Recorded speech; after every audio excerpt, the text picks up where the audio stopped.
The central stage is happening, career stage, south stage, all the stages are full. Incredible. How was your experience so far, Chip? It's been a busy morning already. Just had a podcast with the CEO of Exeger, who's one of our sponsors, Brandon Daniels. He's absolutely fantastic. He was sort of unpacking for us on the podcast this kind of whole new tradecraft and methodology that the company's developed over the last several years to take apart any company's supply chain to identify vulnerabilities and opportunities. It's really exciting, and we were talking about how the intelligence community, where Martin and I came from, needs to be adopting this technology at a greater pace. So good stuff. And Martin and I will sit down with Brandon, I think. Yeah, he'll be on a little later this morning. So we'll have the conversation with him. I asked him all the questions already. No, I'll just ask your questions. I'll just repeat your questions.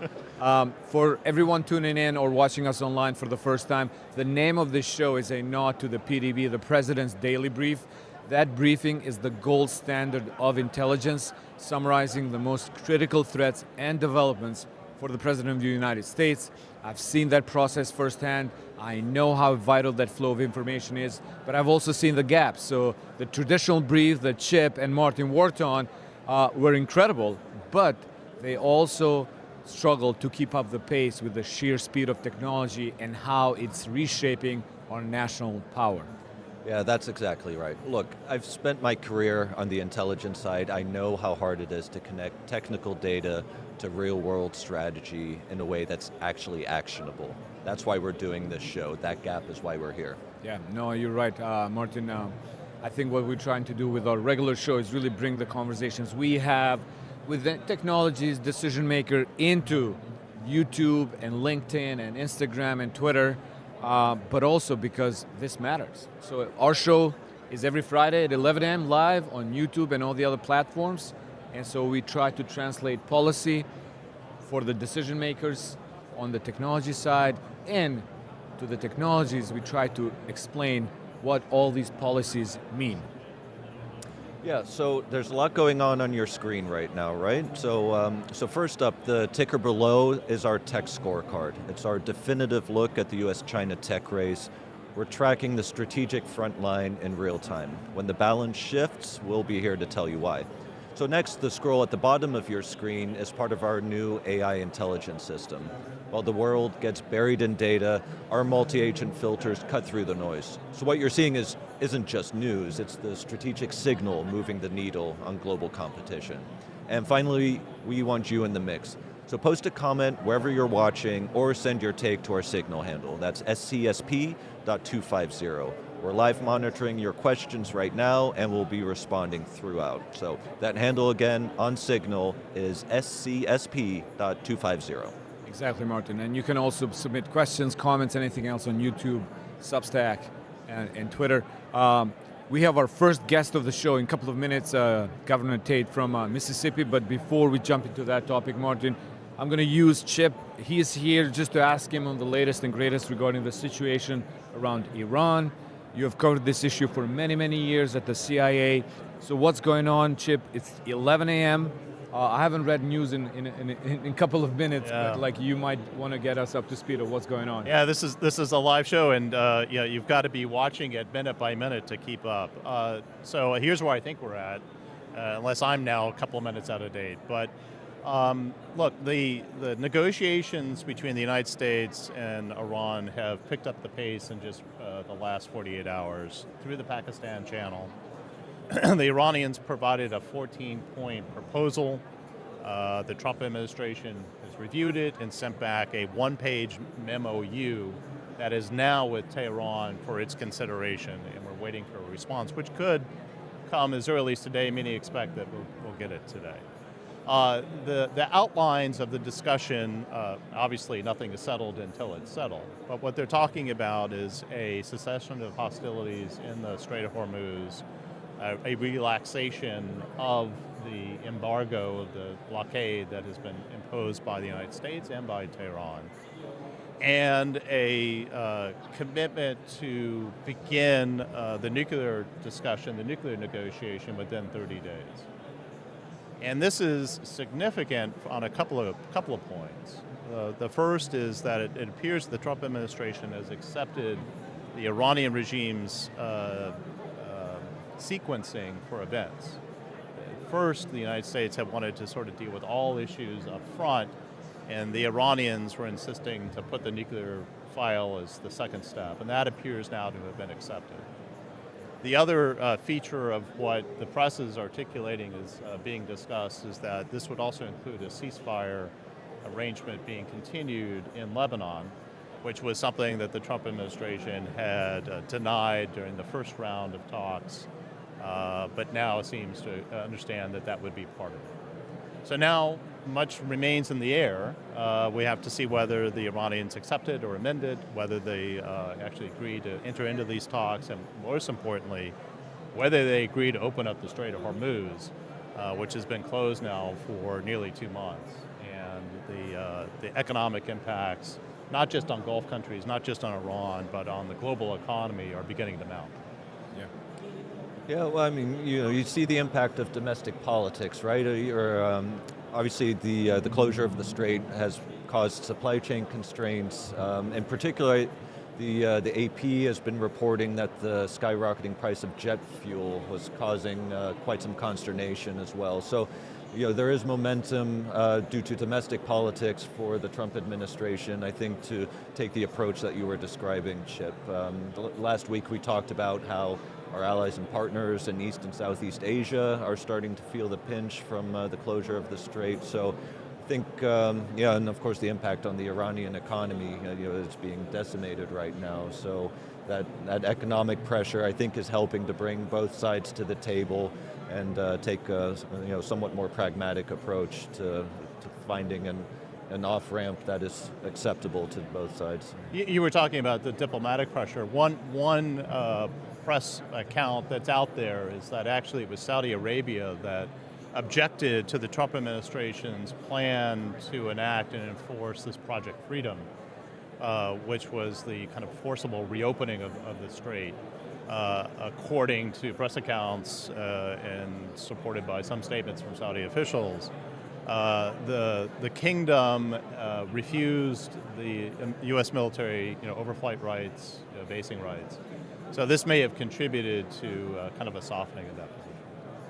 Yeah, it was interesting. That whole effort didn't last very long, ultimately, and it was also interesting to hear how Secretary Hegseth said that was a separate action from the broader conflict. Very dynamic, very fluid situation right now. So we'll probably have a big update tomorrow. Yeah, Chip. And there's also, I think, some rumblings happening on the Iranian side. That regime is showing more cracks between the pragmatists around Pezeshkian, who's the president, and the hardliners within the Iranian Revolutionary Guard Corps. And we're continuing to see some differences about whether to continue with the negotiations, how hard to press. It seems clear to me that the recent spate of attacks against UAE, which were pretty sharp, were the hardliners kind of putting a marker down and trying to act as spoiler. Nonetheless, the regime managed to put together a 14-point proposal. It seems to be, for the moment, sticking with the diplomatic approach. Perhaps they are feeling they're operating from a position of strength, but they're not just listening to the IRGC. Chip, another event this week that happened was the visit by one of the Iranian leaders to Beijing. Yeah. What do you make of that? Well, I think they wanted to prep the battleground, as it were, before President Trump's visit to Beijing next week, kind of shore up their relationship with Beijing. I haven't seen any indications yet as to what promises or commitments that they got from President Xi or from the Chinese CCP. But clearly that their effort was to kind of display that they're serious about diplomacy, they're serious about opening the Strait of Hormuz, which for Beijing is probably issue priority number one.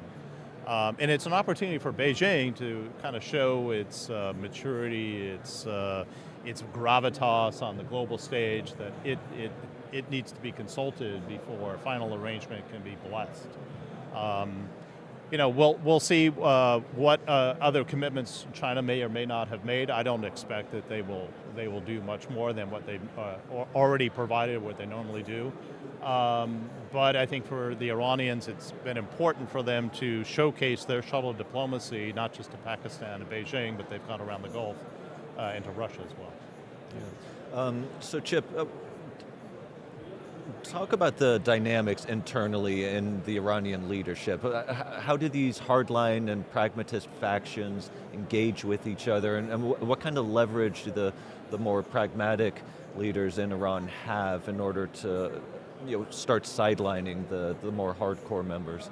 Well, I do think there are factions within the regime, but I must say that one of the unintended consequences of the U.S.-Israeli campaign has been to enable the IRGC to really gain ascendancy.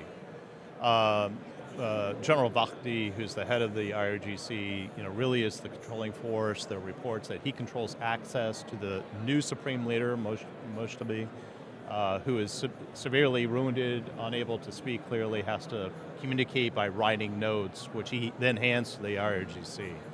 I think they are setting the pace. They are kind of setting the tone for Iran's approach to the combat and so far for the negotiations. But they don't have a completely free hand. And I think we're seeing some signs of life from, as I mentioned, President Pezeshkian, who is a civilian, not part of the IRGC, and some within the parliament to take a more calm approach, give them an opportunity to win points at the negotiating table. But the real payoff will be whether or not they have an impact on the nuclear negotiations.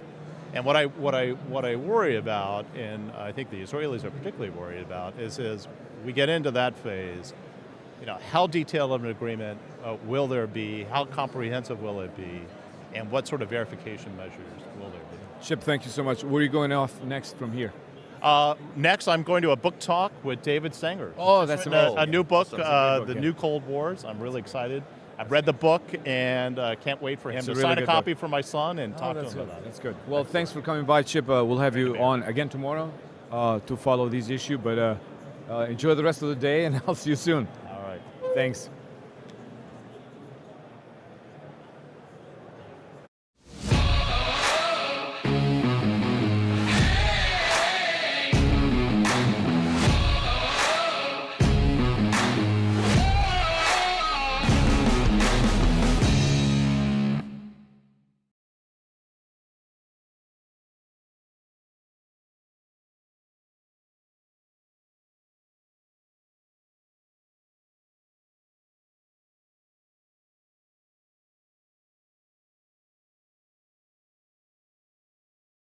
Can you hear us? I can. That's amazing. All right, Martin, I think next we're going to have a conversation with Governor Reeves from Mississippi. Sir, welcome. Good to have you back at the Expo. Thank you so much. It's an honor to be here. And my colleague, Ylli here. Ylli, welcome back. Thank you. Sir, you just, I think, outlined a compelling vision for Mississippi. Can you just tell us a little bit about what you said on stage earlier? Yeah, so Mississippi has had an incredible run economically, from an education standpoint, from an investment standpoint. Over the last 5 years, we've literally announced $85 billion in new CapEx in the state of Mississippi. We've seen incredible employment numbers. Our economy's grown faster than virtually every other state in America. In 2024, we were the second fastest growing economy in America, and our most recently completed fiscal year, which ended June 30th, 2025, second fastest growing economy in America. And so, that's not exactly what a lot of people think about Mississippi when it first comes to mind, but I like to remind everyone that this is not your grandfather's Mississippi. What we're seeing in terms of tech investments and educational advancement is just truly incredible, and I'm really, really proud of our people. Fascinating. When you talk about technological investments, what areas are mostly companies interested in investing in Mississippi? Well, we've seen a number of major players in the tech space, certainly Amazon, XAI, make large investments, including data center investments. We're a major player in the aerospace and defense industry. And one of the things that's very interesting to me, and I mentioned this earlier, is sort of where that intersection is between AI and the defense industry and the aerospace industry. It's critically important, and we're a leader in Mississippi now in both. You mentioned education. I'm going to throw Martin here into this picture. Martin's daughter is at Ole Miss. My oldest daughter's at Ole Miss, and my youngest is going to be a freshman in the fall. So I've been to Mississippi a bunch now, and it's just a wonderful place. Well, it's really incredible. Mississippi is a place of about 3.1 million people. We have 2 SEC schools. We have 8 institutions of higher learning, but if you just take our 2 SEC schools, both Mississippi State and Ole Miss have almost 50,000 students combined in a state of 3.1 million. We're seeing huge numbers of kids, not only from the South, but really all over the country wanting to come and get that experience. And you can get an incredible education at those institutions, and we're doing some really cool stuff there where we're trying to utilize curriculum in the AI world so that nowadays we ensure that if you're getting both of our law schools in our state, that there are AI courses that are available in our business schools, in our institution of higher learning, both public and private. We have helped fund teachers and curriculum to make sure that everyone that graduates, regardless of what their actual background is, that they have an understanding of how they can participate in the economy of the future. So part of preparing Mississippi for the future is through education. What other steps are you taking to prepare the state for technologies that are evolving so rapidly? Right. So you have to when you think about how do you ensure that your people are prepared for the future, you have to take different approaches to different groups of people. So we've got a large number of people that are currently in the workforce, and so we deal with those individuals in our sort of lifelong learning curriculum, and we're ensuring that we're constantly training and retraining and offering them opportunities for growth, while at the same time education begins pre-kindergarten through 4th grade, and we are teaching those individuals, ensuring that they have a sound foundation to be successful in life. Our reading scores have been out of the off the charts over the last 10 years. In fact, over the last 10 years, Mississippi's improvement in both reading and math were number 1 in the nation. We've seen 4th grade reading results in our state, whereas in 2013 we were 49th in the country. Today we're number 9 in the country. 4th grade math, we were 50th in the country. Today we're number 16. Our high school graduation rates. What were some of the things you've changed to see such a rapid increase? Well, first of all, our fundamental view is that between the ages of pre-kindergarten and 3rd grade, kids need to be learning to read. But once they move beyond the 3rd grade, they better not be learning to read any longer. They better be reading to learn. And so we think that reading is foundational to being able to do certainly your science and your history, your English and your math. You've got to be able to have that foundation. And so we passed a series of education reforms back in 2012 and 2013. I was the lieutenant governor and the president of the Senate at the time. And what we decided was we're going to focus on reading in the early ages, and then we're going to have what we called the Literacy-Based Promotion Act. And it's really a 3rd grade gate. We test every kid at the end of the 3rd grade, and if that kid is not reading at an adequate level, then they do not get elevated to the 4th grade, period. No debate, no discussion. If you're not reading at an adequate level, you cannot get elevated to the 4th grade. And so we did that. We put accountability measures in place. Our implementation was really, really strong, and we really have a buy-in from our administrators, our teachers, our parents, and our students. And because of that, we've been able to raise that cut score, if you will, 4 to 5 times in the last 10 years. And every time you raise the level of accountability, by the way, this is the opposite of what a lot of states are doing. A lot of states are ignoring accountability, or they're actually reducing what the requirements are. We're doing the exact opposite. We're making it harder to get to the 4th grade.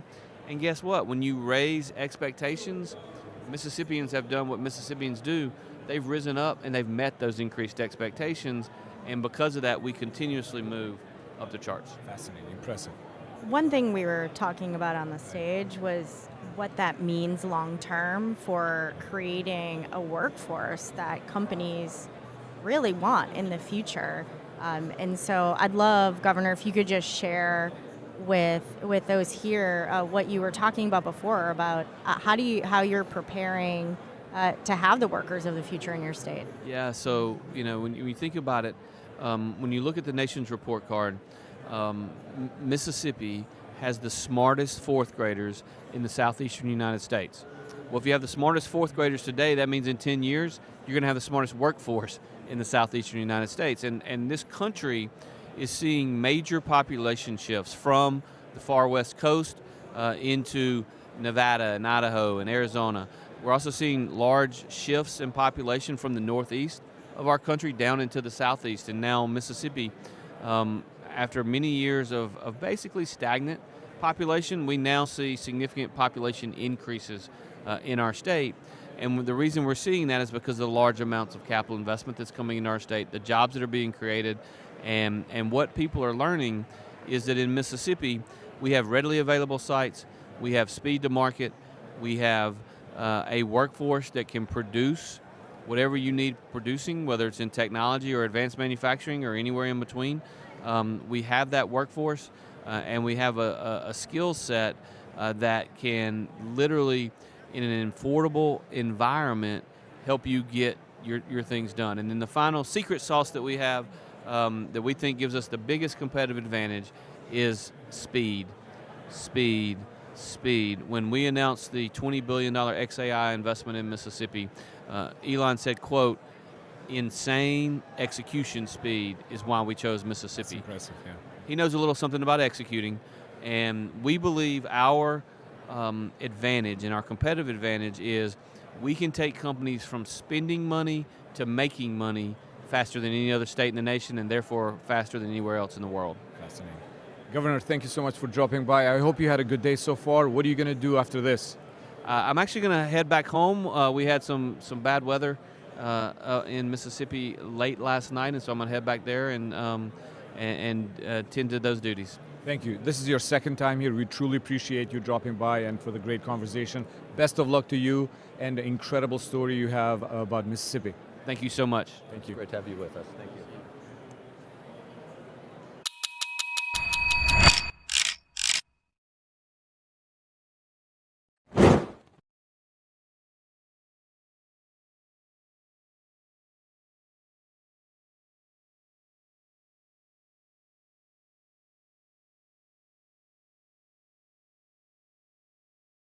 Well, good, how are you? Great. You having a good time? Yes, sir. Happy to be here. Oh, it's amazing. Karina, welcome, welcome. Hi. All right, we have, okay. Just don't slap me in the face. She slapped me a few times. She did? Yeah. Pretty nice stuff. Okay, Martin, we're joined now by Karina and Austin Alexander. Welcome, Austin. Thank you, sir. So good to have you. Glad to be here. Karina, thank you. Thank you for bringing Austin, by the way. You'll be here for 3 days, Austin, so your first impression about the floor and the expo.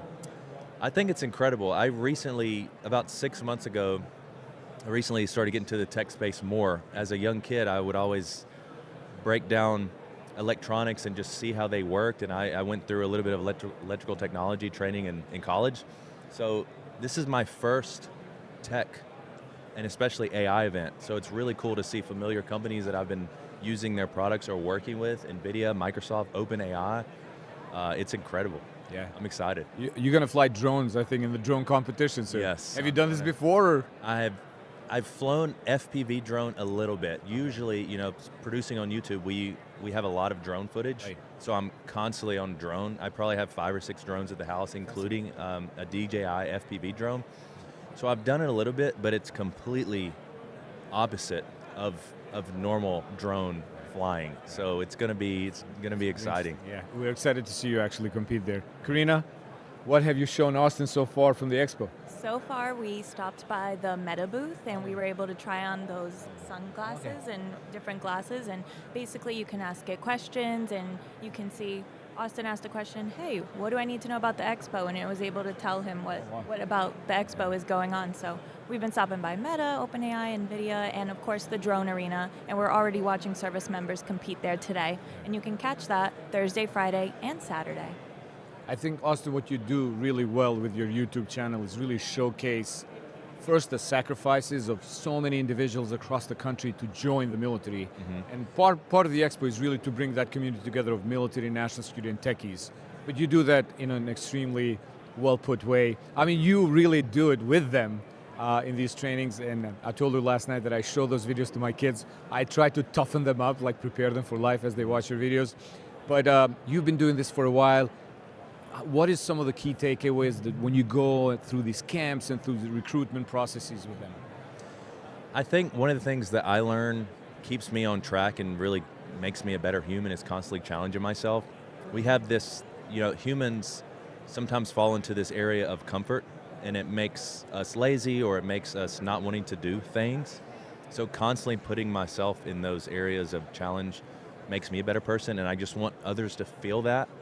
And so that's why I'm so adamant about, hey, challenge yourself. Everything's a competition. Choose a way every single day if you can to challenge yourself. It really makes you a better person.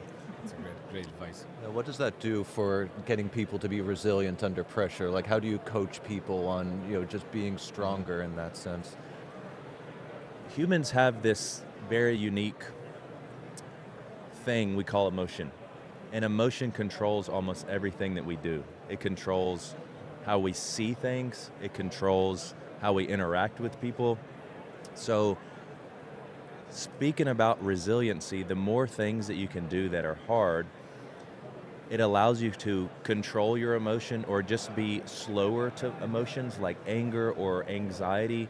When you're in this performance mindset and you're constantly training that performance mindset, it allows you to stay calm during situations, and all humans will experience a situation like that, whether it's they get into a fender bender, how do they respond? Are you able to, stay cool, calm, and collected, collect insurance, or are you able to properly socialize and talk to people when you're experiencing something like that? So I think it's training resiliency is something that every human needs. It allows you to be a better human. It allows you to help rescue people in times of need when tensions are hot.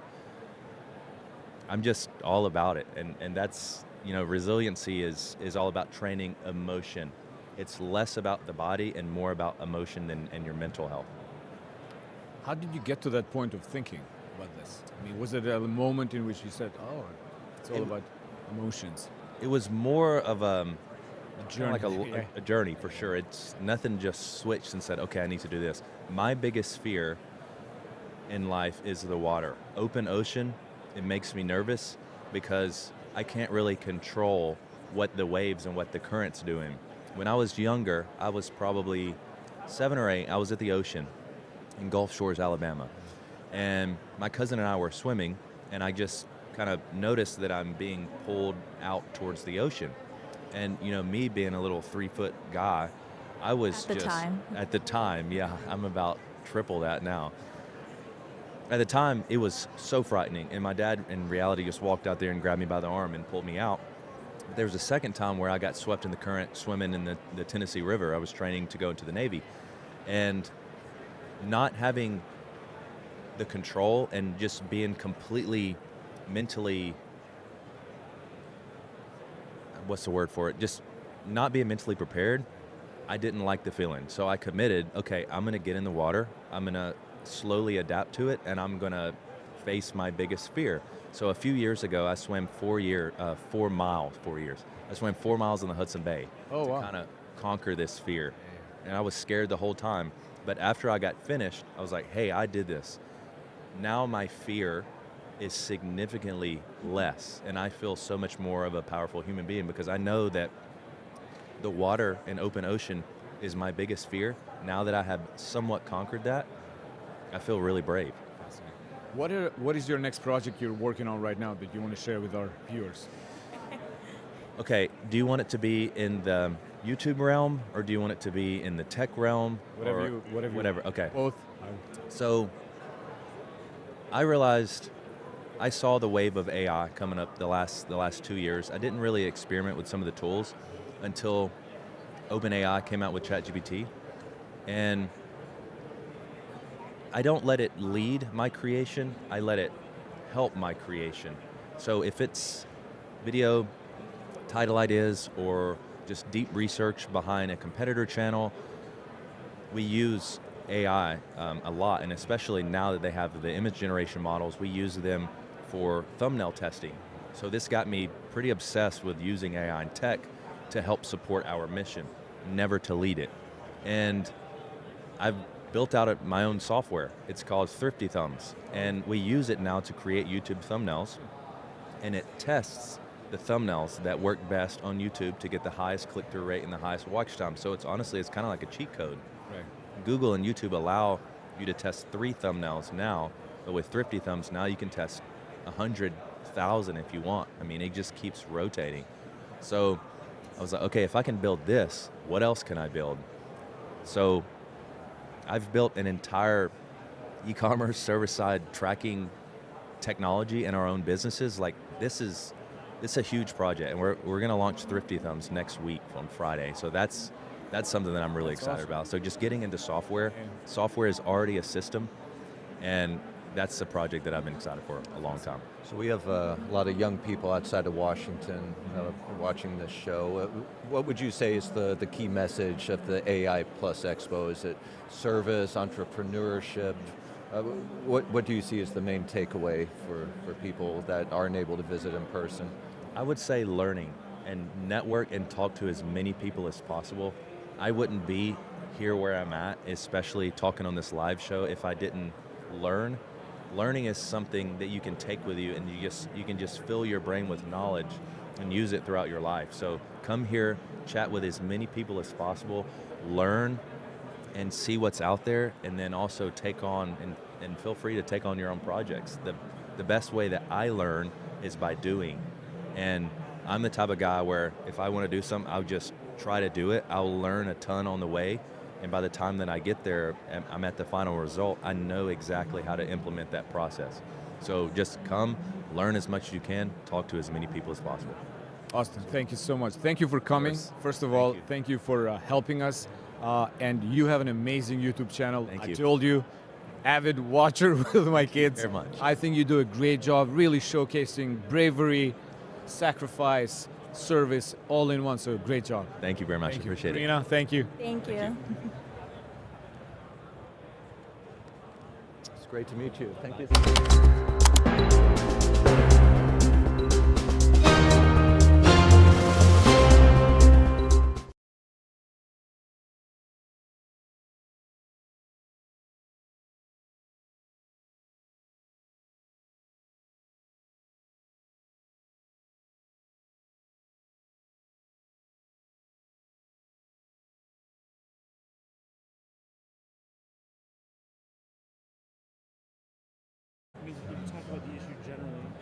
Mike, welcome.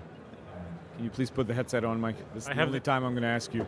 It's always good to have Mike Kiken, close friend of SCSP, long-time national security practitioner, decision maker, policy maker, you name it. But I value Mike's judgment and thinking on all issues related to national security. So, Mike, what did you see so far? Did you sit in any of the conversations? What did you like? I've seen a lot of people so far, That's which is good. great. I was here the first year and last year, and every year this gets bigger, so it's great to see the work that you and the team have been doing. Congratulations, this is obviously your Super Bowl.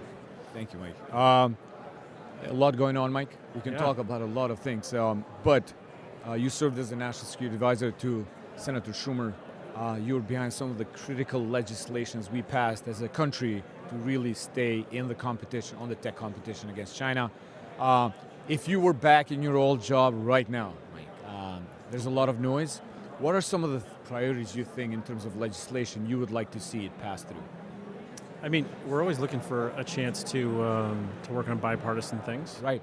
Chips Which and you have been always successful in leading that spirit of bipartisanship in these issues. Yeah, so it's always trying to figure out where the opportunities are, where you can sort of draw the circle around both parties and how we can work together. I think the national security space is always one of those areas where you can find common ground, And so I think the defense industrial base is something that energizes people these days, not just sort of the sort of older industrial base infrastructure, but also the new defense tech space. I think scaling up industry is something that's going to be a big focus. I know everyone's talking about that right now. I think those are probably the big opportunities. I think areas like IRA and chips and science remain good pieces of legislation, but I know they're politically unpopular right now. But I think the intent behind all of them was competition with China. And that's the conversation of the day. Yeah. So you've talked about the need for an innovation flywheel in the United States. So based on what you've seen so far at the AI Plus Expo, is there something that jumped out at you and said, okay, we're actually building this, we're actually building the industrial capacity to outcompete Beijing? Well, I haven't been hit in the head by a drone yet, but I know we're doing a lot of work. Luckily, there's a net around them. Thank God. So obviously, I think that's an area where we're doing a lot of work scaling up. As I've been thinking about drones, one of the things that that we have to sort of start thinking about is how do we drive down the price of everything that goes into those things. I visited a drone factory in India, believe it or not, recently, and it was incredible to see these things were being handmade, but they had basically squeezed every penny out of these things possible to make them as cheap as possible. And that's something that, as you look back at over the counterterrorism fight that we were in after 9/11, one of the things that I remember being told at the very beginning was that the Predator drone was an attritable drone. Over the course of the war, it became an exquisite drone. And so we have to sort of always moderate our appetite for the exquisite in the drone space. And I think that's something that's going to be a real sort of push-pull that we see play out in the industry over the next couple of years. I know, Mike, bio is near and dear to your heart. Where do we stand on that technology today? What are some of the things? I know you go around the country, you push, you advocate because you think this is important. So where do you think we are right now in that space? I mean, bio is one of these spaces that you're totally right, Ylli. Absolutely gets me sort of up in the morning. And one of the things that I think we're seeing is that the Chinese, first of all, are doing an incredible job. The Made in China 2025 plan, Chinese made incredible investments in this space. Their intent and focus was the pharmaceutical industry, but the consequence, whether it was either by design or by accident, has been that they've built this incredible infrastructure layer for the bioeconomy. And it's something that we need to keep a very close eye on.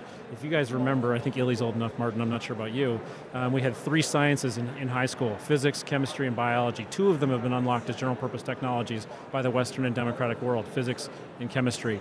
The one that is not is biology. And because of Made in China 2025, the Chinese are on a pathway to unlock biotech as a general purpose technology.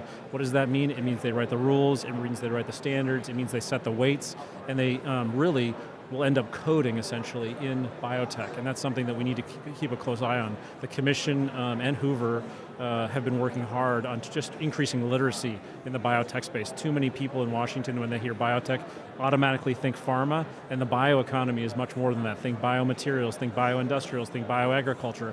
I mean, the opportunity from a tech standpoint is absolutely incredible. You've warned that the undersea domain is a triple threat, right? It's economic, military, strategic. Are we paying enough attention to that domain? I think the simple answer is no. The reason from a commission perspective, one of the reasons we've been focused on it is the war in Taiwan, for Taiwan, if it ever plays out in 2027 or beyond, is going to be initiated in the cyberspace, in space, and in the undersea domain. Those will likely be the first areas of conflict. And so as we think about drones that are flying over us, airborne drones, one of the things we also have to remember about is there is incredible opportunity drones in the undersea domain. We're also seeing an incredible growth in mining in the undersea domain, and how the rules get written there, where the acquisition of rights happens, is going to be a big sort of stage of conflict and competition. So that's something we've been trying to shine a light on. It's something where we'll definitely have some recommendations from a China Commission perspective later this year, and we're working hard on.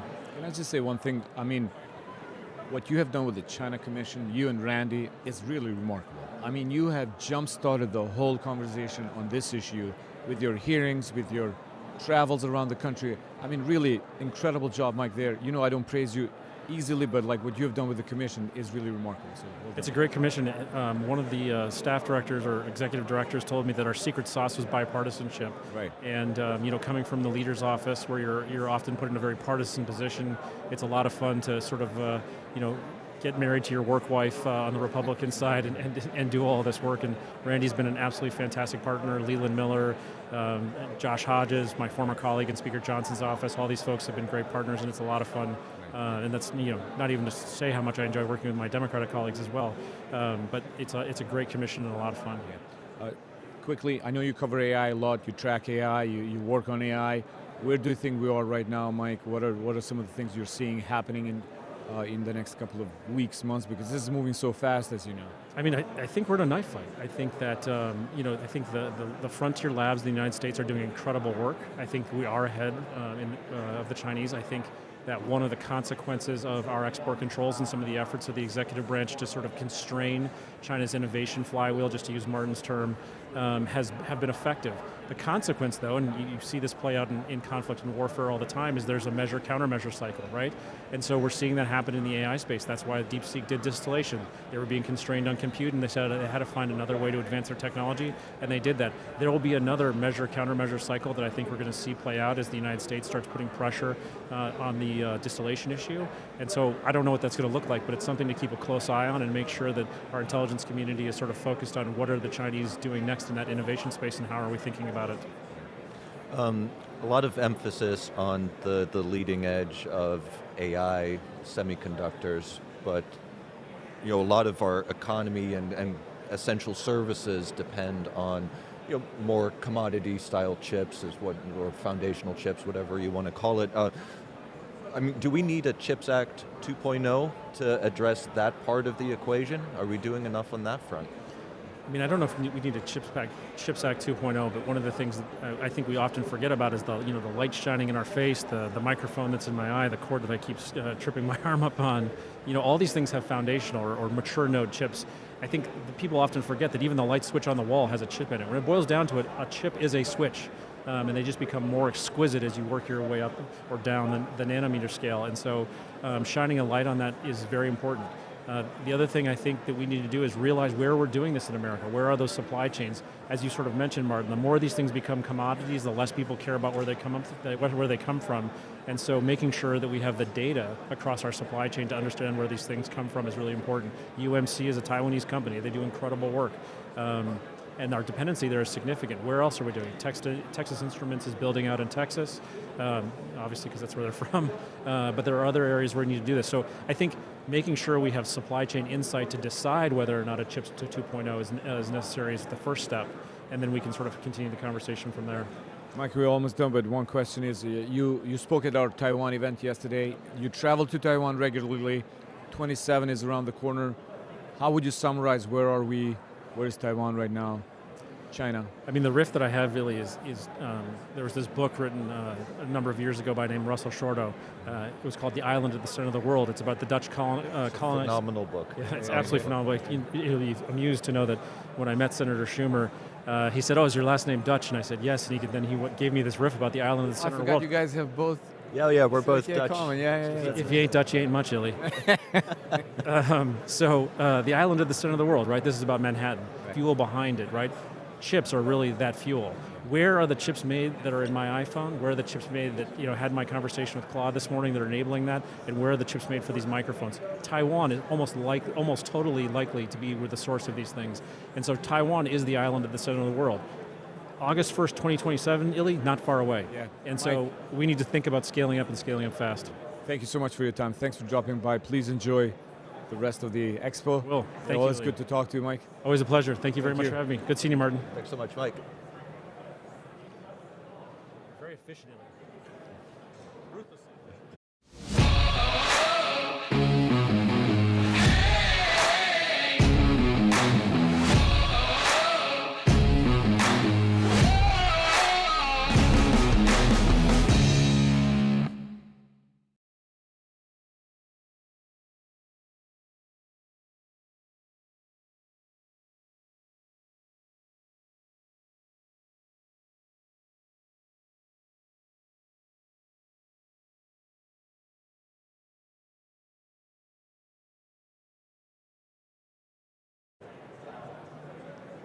All right, Martin, we're continuing the conversation with Brandon Daniels, the CEO of Exeger, an incredible company, really on the floor here.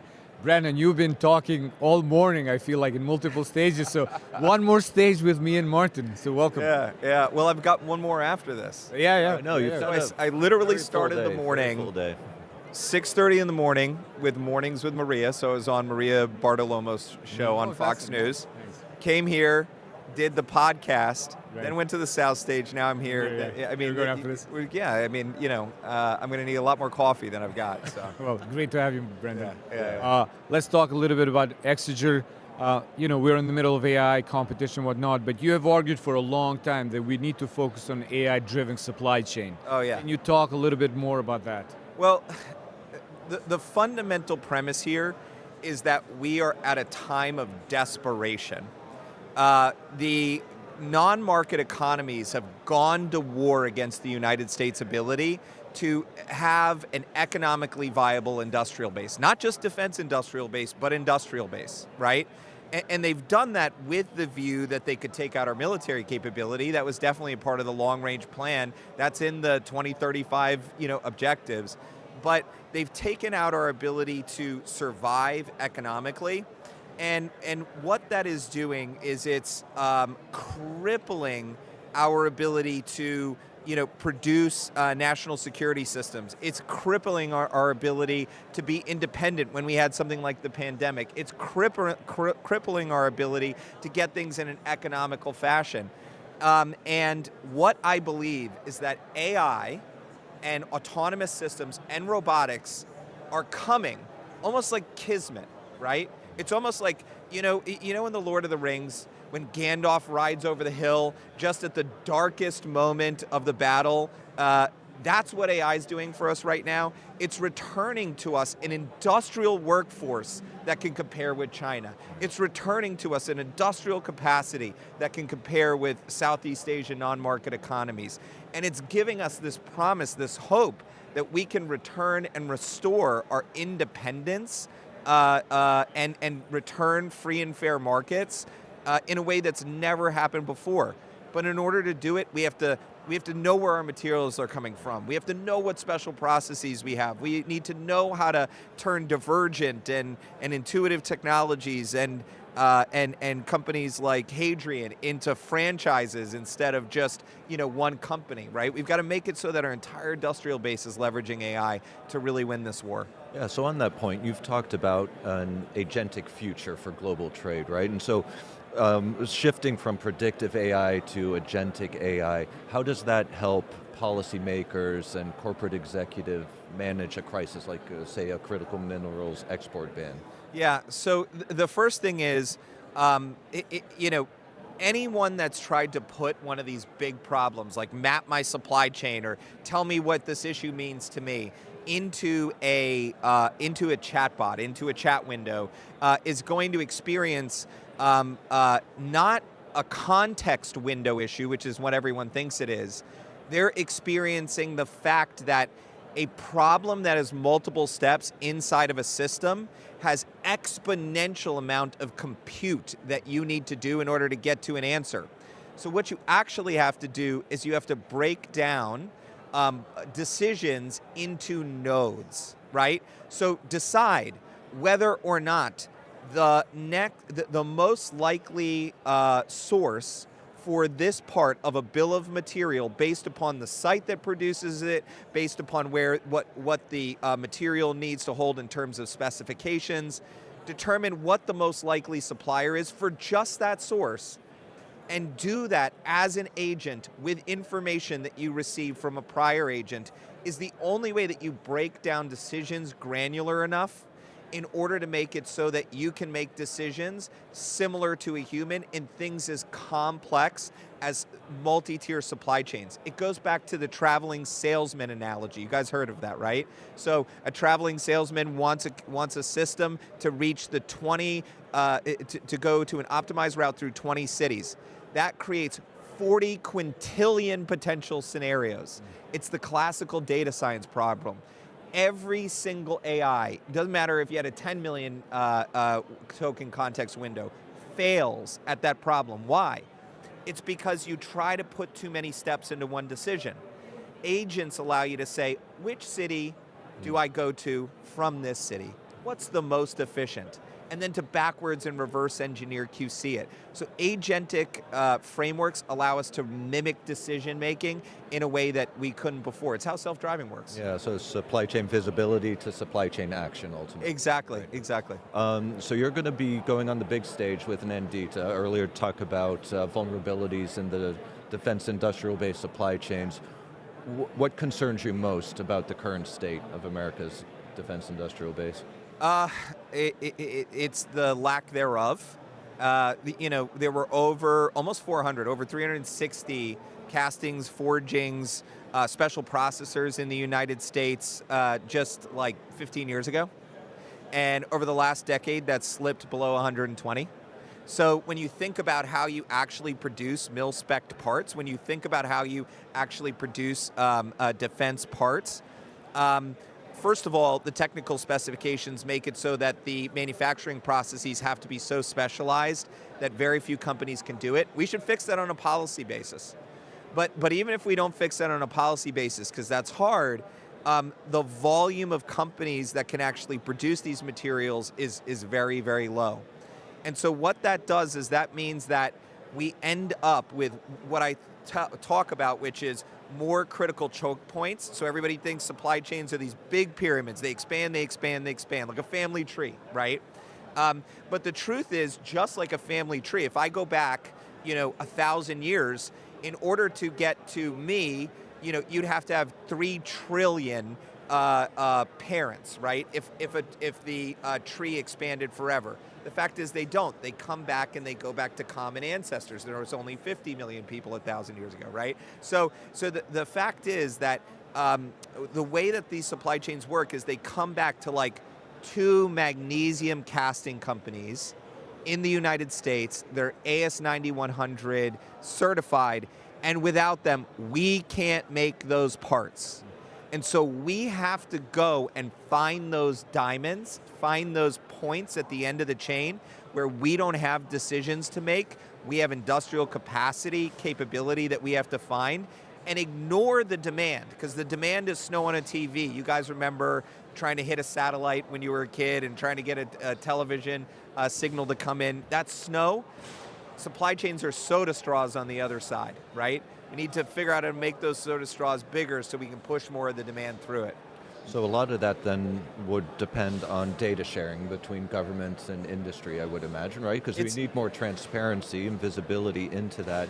How do you do that in a way that protects commercial proprietary information and national security information? Yeah. So the same challenge happens in financial services. I mean, you guys know I was part of the HSBC monitorship, one of the executives for it. I've been a monitor, a skilled person, whatever, for the FCA, for the Department of Treasury, for the Fed, whatever. We still have a SWIFT system. And the Treasury gets a chance to look at all those, 202s and 103 messages that have the details of what is that trade finance transaction. They still have access to what is that, transfer of, $10 million from Jebel Ali to China. They still have access to that data as long as it's US dollar denominated. And the fact is, we can look at data for the purposes of enforcement. We can look at data for the purposes of investment and not expose and compromise your intellectual property and your trade secrets. CBP does it right now for the purposes of trade surveillance, making sure that we don't have dangerous goods coming into the United States. So there does have to be open and visible supply chains, but this is the important part. The other thing is we have to recognize that just like in cyber, supply chain issues, the companies are actually the victims. They're the victims of 20 to 30 years of economic warfare against their critical minerals, economic warfare against their technology capabilities, economic warfare against their suppliers.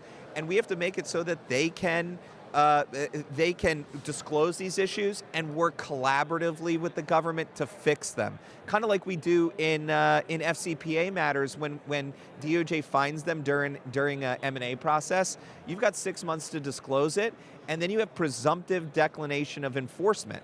If we had that on supply chains, watch people rip through disclosures and investment opportunities. Brandon, can I take one more thing? Brandon, you talked about density of risk, which is the idea that we're not only facing one crisis, but like we will enter this space of continuous, overlapping geopolitical shocks. Yeah. Can you elaborate a little bit of your thinking on this space? Yeah. We think about things as individual crises, individual episodes. But if you're following what's happening as we exited COVID, right? We started to have interest rates rise. What does interest rates rise? What does interest rates rising do to manufacturing companies? Well, for manufacturings that have been living off of zero interest rate baseline loans, they have to refinance those.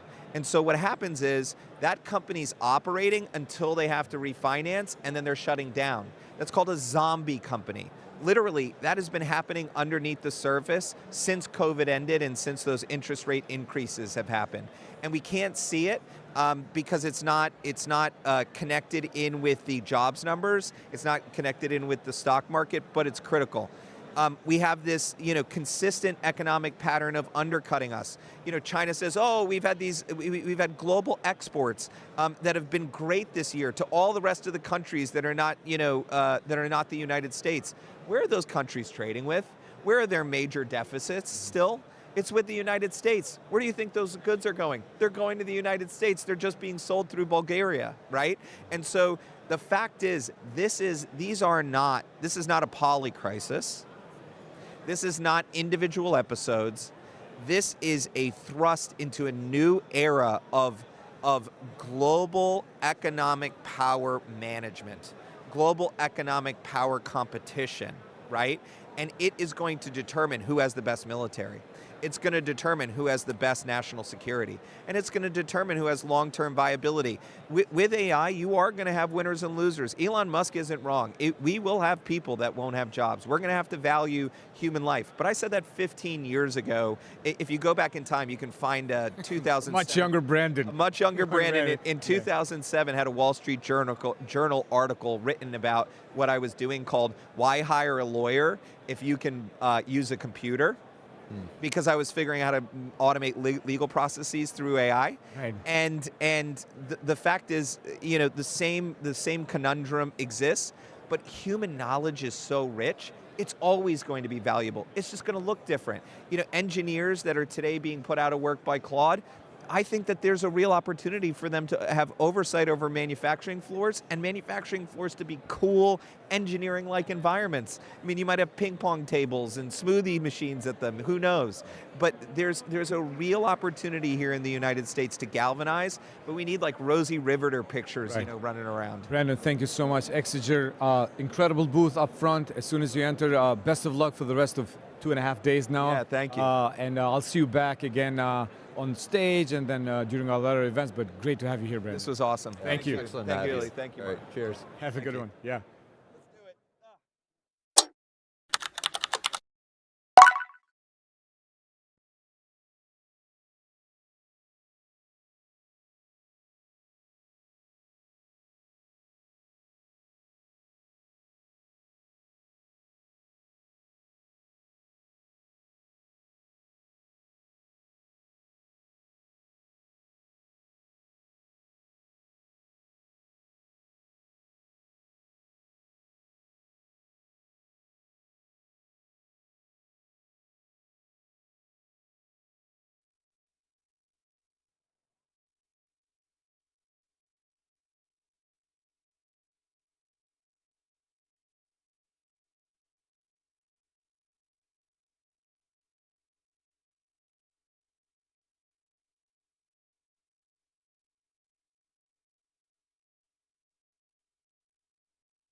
All right, welcome back everyone. I'm Martin Rasser with the President's Tech Brief. I'm joined by my colleague Senjin Naulu, and our special guest right now is Sviat Dulyaninov, CEO of Bright Machines. Welcome to the set. It's great to have you here. So, everyone talks about AI models and chips, but you focus on the factories that build the AI backbone. So what is the manufacturing bottleneck we are not talking about enough?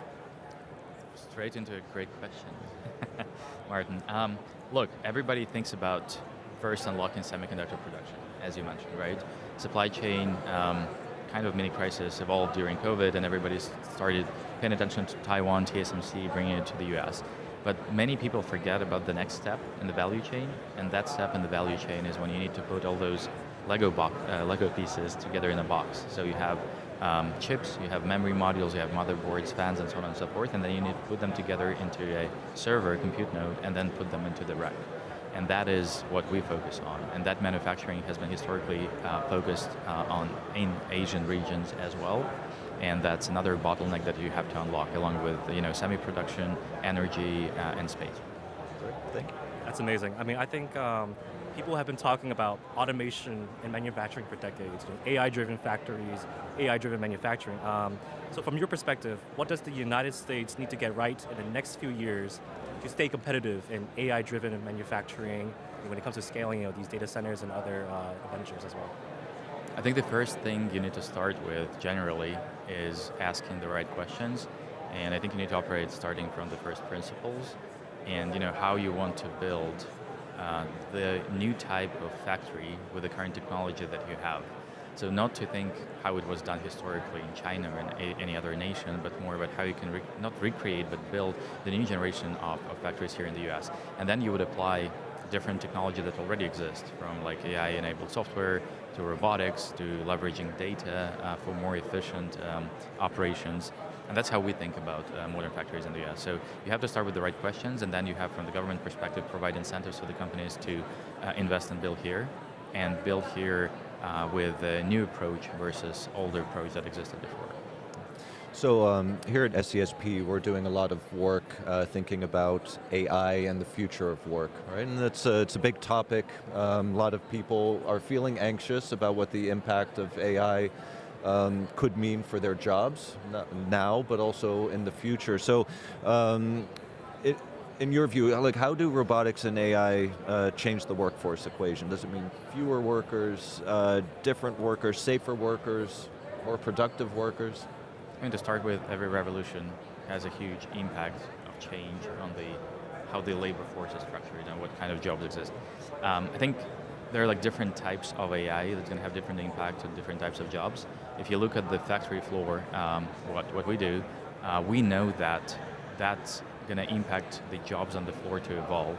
So when we think about the new type of factory, you start building with robotics first, you're still going to have people in the loop, we still have people in the loop, but usually those professionals are upskilled. So instead of being an operator for like manual operations, it could be an engineer, it could be a manager running this line, it could be a more interesting job that you need to have a little bit more education experience to get to, but it creates new type of jobs versus what you had before. And remember, in the US, you have around 3 million people shortage if you bring manufacturing back to the country, so you have to use robots first. And then everybody else, they're going to be upskilled to a much better, more interesting job to come every day to. So obviously we're at the AI Expo, 250 years of American innovation. So as a bit of a future kind of foresight, in your perspective, what does a truly AI native factory look like in about 5 to 10 years from now, and what's going to make it fundamentally different than what we have today? Great question. Again, factories are different. Let's talk about manufacturing and complex electronics. I think the key would be software going to be in the core of it. The data going to be in the core of it. You have to collect data at every step of operations so that it can be able to analyze later on. So you're going to have agents that are going to look quickly through this data, have some insights, and act upon them. You're going to have robotics that's going to be more general purpose, and like the designs that are going to be more general purpose. So those factories in 5-7 years are going to allow you to be much more flexible on the floor.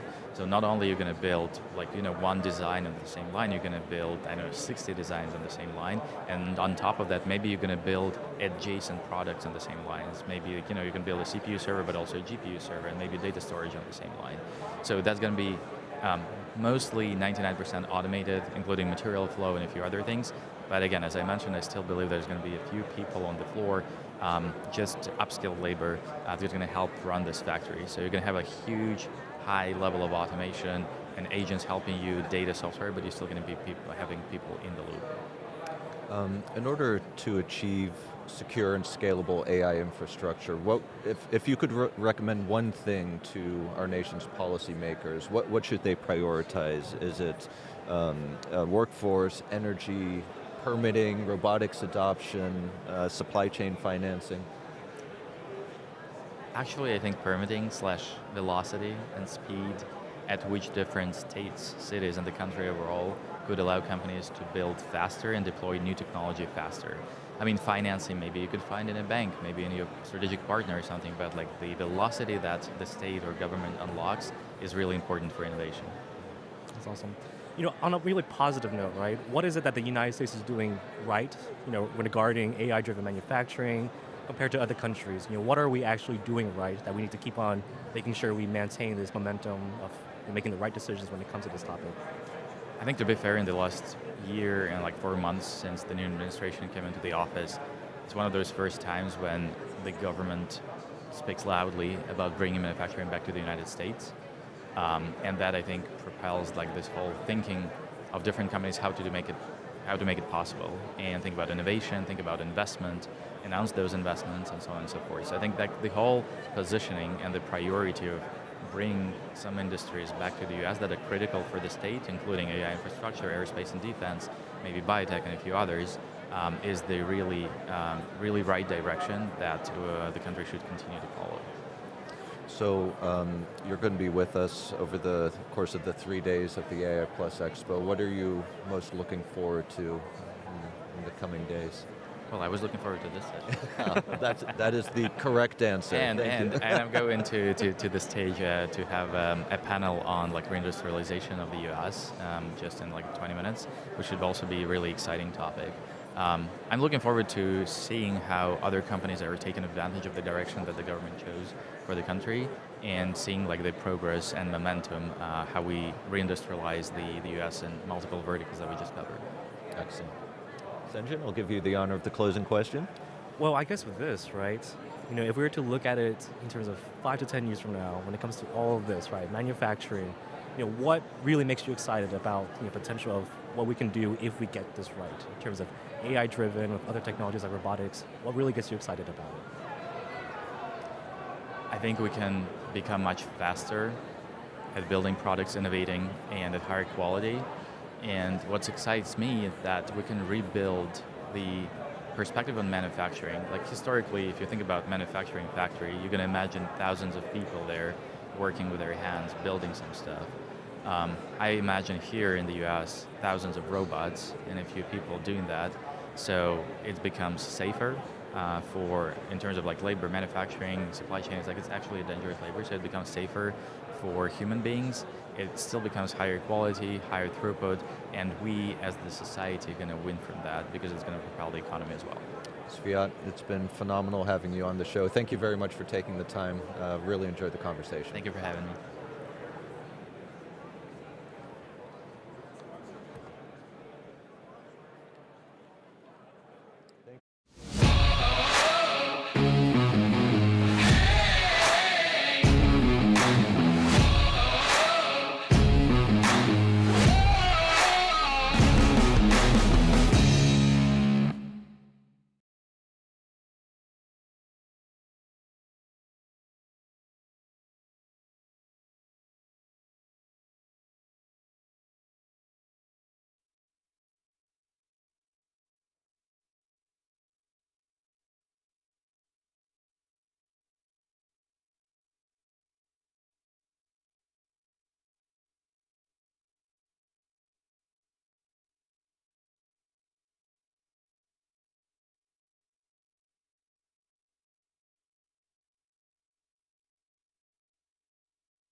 Hey everybody, welcome back. I'm Joe Wang, VP for Global Affairs here at SESP. I'm joined by my colleague David Goodstone and also our great friend Amos Yadlin, founder of Mind Israel, one of our great partners working on U.S.-Israel technology cooperation. Amos, so great to see you. Thanks so much for joining us again. I think this is your second year here at the AI Expo.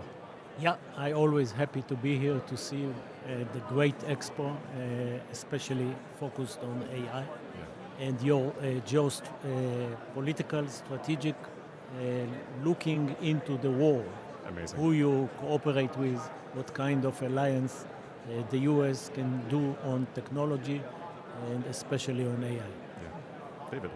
Thank you, Joe. Well, maybe let's start on that point, Amos. We want to discuss two things today. One is the project we've been working on together, namely the US-Israel Tech Alliance, on how you see the benefit of enhanced strategic cooperation. And then for the second subject, get your perspective on the Iran war. But let's start with the Tech Alliance. Tell us why this idea is so important.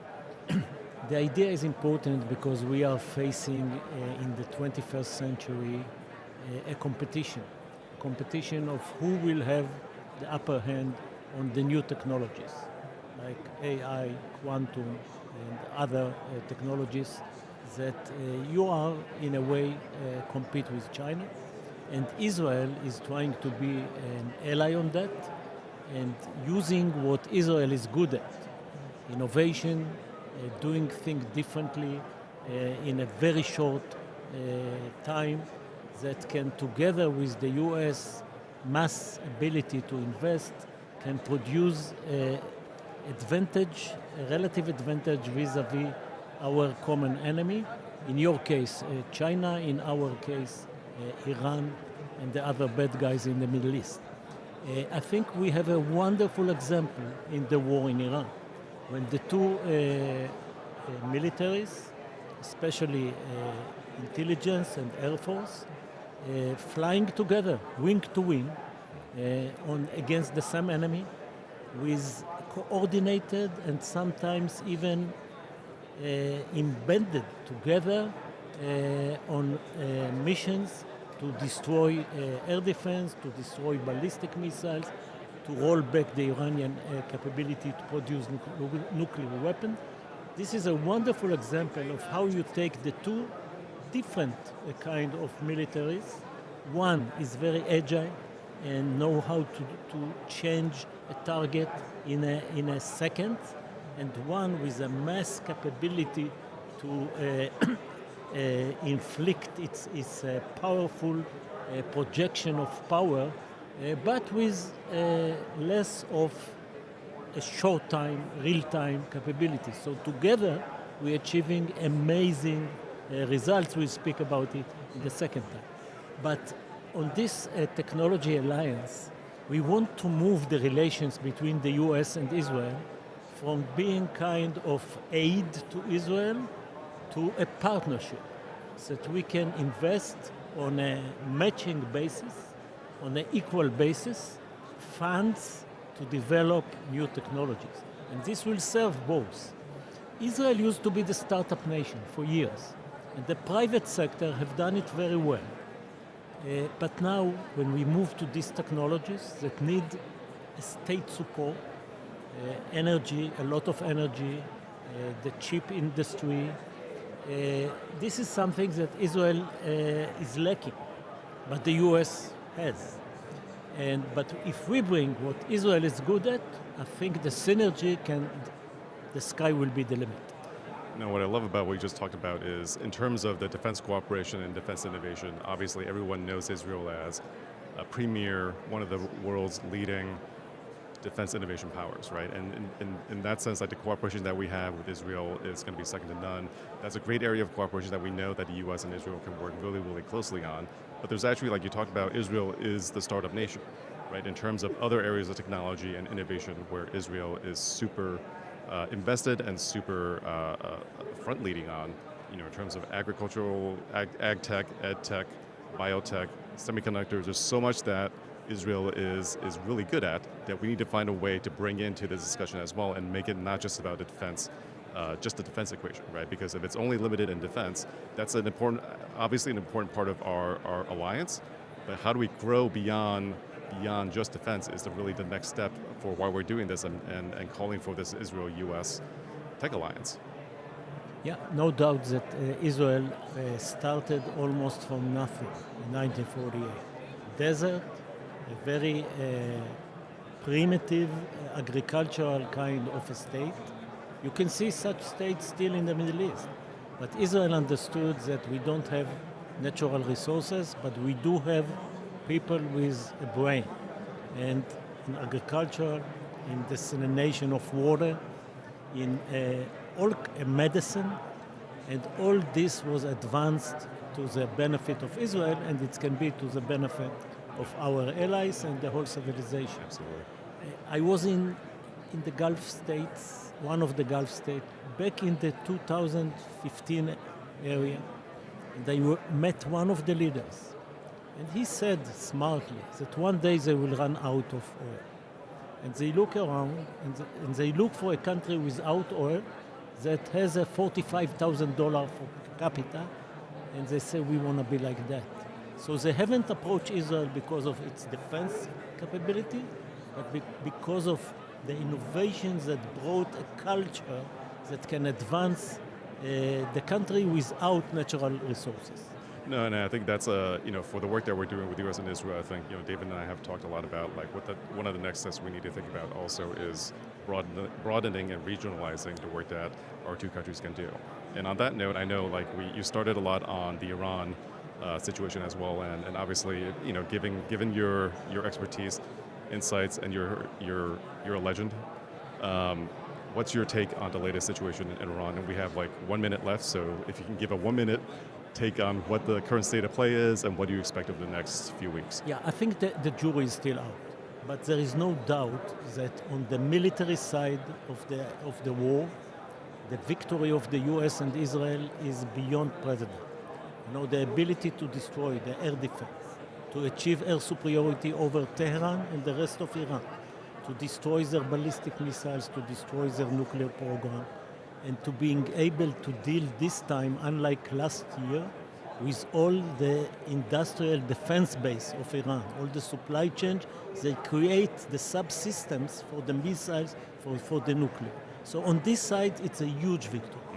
On the other side, the Iranians response with asymmetrical strategy, which basically took the Gulf state as hostages, and I have a new term saying it's a sure destruction of energy assured destruction on both sides, and they close the Strait of Hormuz. From Israeli point of view, it's not a big deal. From the world economy, the global economy, the U.S. economy, the Gulf state energy infrastructure, it's a big thing. There's a lot going on, and unfortunately we need to end it there. And actually we're going to have Amos on stage tomorrow afternoon as well, right? So I think obviously this will be one of the topics we'll touch on as well. But David, Amos, thanks so much for joining us. Thank you, Joe. See you later on during the expo. Absolutely. Thanks, guys. We haven't reached Iran, but...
All right, and we're back once again, and this time I'm joined by Chico Gitao, founder, leader, supreme leader of Kala. You're a great friend of ours. You've been at the expo every single year. from day one, year one, to where we are now, and you're hosting the Africa AI Village this year. An incredible, incredible event. Shigo, just talk us through, who you are, what you do, make sure our audience knows who you are, what you do, and also why you're here at the Expo. Okay, my name is Shigo Kita, as you mentioned. I'm the CEO of Kala. So we are a digital innovation lab that is headquartered in Nairobi, and our goal is to utilize Africa's digital future. We do a lot of research, we do a lot of build, but we do a lot of convening because we believe that we impact locally, as in Africa, but we have to influence globally. We know that Africa has a lot to offer to the world, and the Africa AI Village is a platform of action to enable Africa to be seen by the world, but the world to also contribute to Africa. And I've been here every single year since the Expo started. I'm blown away by how much it's grown. Today there was like looping lines to go and register, and it's the first time, and I'm so excited about just the impact of this space in the AI world. Yeah, no, absolutely, and obviously, we met over 3 years ago, and I think the work that you're doing in Africa, and when we think about AI, right, when we talked about this, the subtitle of the Africa AI Village this year is Beyond Frontier Capability, right, and I think that's one of the key things that when we think about AI going out into the world, it's always, we talk a lot about large language models, frontier models, but the reality is actually more about adoption and apps that ordinary people around the world can use day to day, right? Yes. And we're not quite there just yet. And when we think about the people out there who need these capabilities, like there's so much in the global south, there's so much energy in Africa and ideas in Africa that I think we need to connect with and surface. So, like, what are some of the key trends that you see in the work that you've been doing across Kenya and across Africa? So one of the key things that is happening is Africa has to work within constraints. And unlike any other technology previously, it's at this point we are very in the race. We are there on the race, but we have to innovate and work within constraints. I mean, 2 days ago you heard the president of Kenya saying that they cancelled a 1 gigawatt data center because of just power constraints. We cannot just be able to afford to put that much power on a data center. So what happens is you start looking at edge AI, what World Bank is calling small AI, what we are calling minimum viable intelligence is what are these AI solutions that are going to work particularly for particular solutions on the African continent that are going to enable us propel ourselves to economic thriving. And that's what we are looking at is we're not just doing AI for AI's sake, not just the frontier race, but also for are we moving the needle when it comes to humanity? And Africa needs a lot of that AI that is moving humanity in health, education, agriculture, government services. And that's what we are doing. I mean, the conversations downstairs are quite heated. And one of the key things is how do we ensure that we are balancing out our priority areas like getting kids food to making sure that AI can help get better productive tools out into the world. Yeah, that's incredible. And you have your entire Africa AI Village programming running all day in room 151 AB downstairs and just below the expo hall. I mean, can you talk about a few items on the program that you're most excited about, some of the speakers that you're most excited about that you brought here? So right now I'm feeling these are great investment panel that's happening right now where we are pulling people from literally across philanthropy, investment, to talk about how do you invest in AI in Africa specifically. We had a builders panel earlier. In the afternoon, we are having both Google, NVIDIA, and a local data center set up in Africa, talking about how do we make compute and infrastructure real under the constraints that we have. And finally, we're having what we're calling hot desks, where we are confronting those hard questions and hard to have conversations. And you're saying we are being undiplomatic in the most diplomatic epicenters of the world because we want to make sure that we're saying if there's an Africa-US or US-Africa conversation around collaboration about AI, can we have those things bubbling up so that we can be able to document them and put them on the table as people who are working in this space, not just from a policy point of view, but also from a build point of view. That's incredible. Again, from year one to year two to year three, I think the size of the stuff that you've brought here has grown exponentially, which I love. Oh. Right? It's so incredible to see you guys here. I mean, just in terms of the work that you're doing, what are you most excited about that Kala is working on next? And then for our audience, who do you think, who do you read, who do you listen to, who's really, really good on Global South, AI, Africa, and you're talking about the need for edge AI, how do we push out on edge AI and building out that minimally viable intelligence? What's Kala working on, and what are some of the things that you want people to pay attention to? So we are saying Africa is going to win the AI race with minimum viable intelligence, especially in health, because our constraints there are huge. So I'm looking at anybody who's building around health and AI at the edge. We're not looking at fancy models. We're looking at anything that I can download on my phone and run a small model for a nurse in rural Kenya. I don't ever need to use the internet with that nurse. And that's what we're looking at, and that is what we're working at. We're trying to build these edge applications and data sets that can be used and be deployed anywhere in Africa. So it's really exciting. And I mean, the future is to those who actually believe, and I thank you for believing in this. I was thinking the first expo we had maybe 15 people from Africa. Downstairs there's maybe 100, 150 people.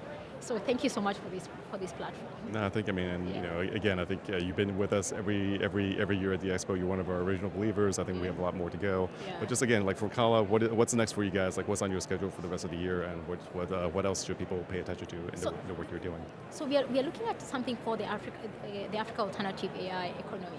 We are saying everybody is looking at the AI economy into trillions of dollars, but what does that actually compute in Africa? The biggest conversation downstairs is what does it mean for employment and unemployment on the African continent? BPOs are going, everything is going.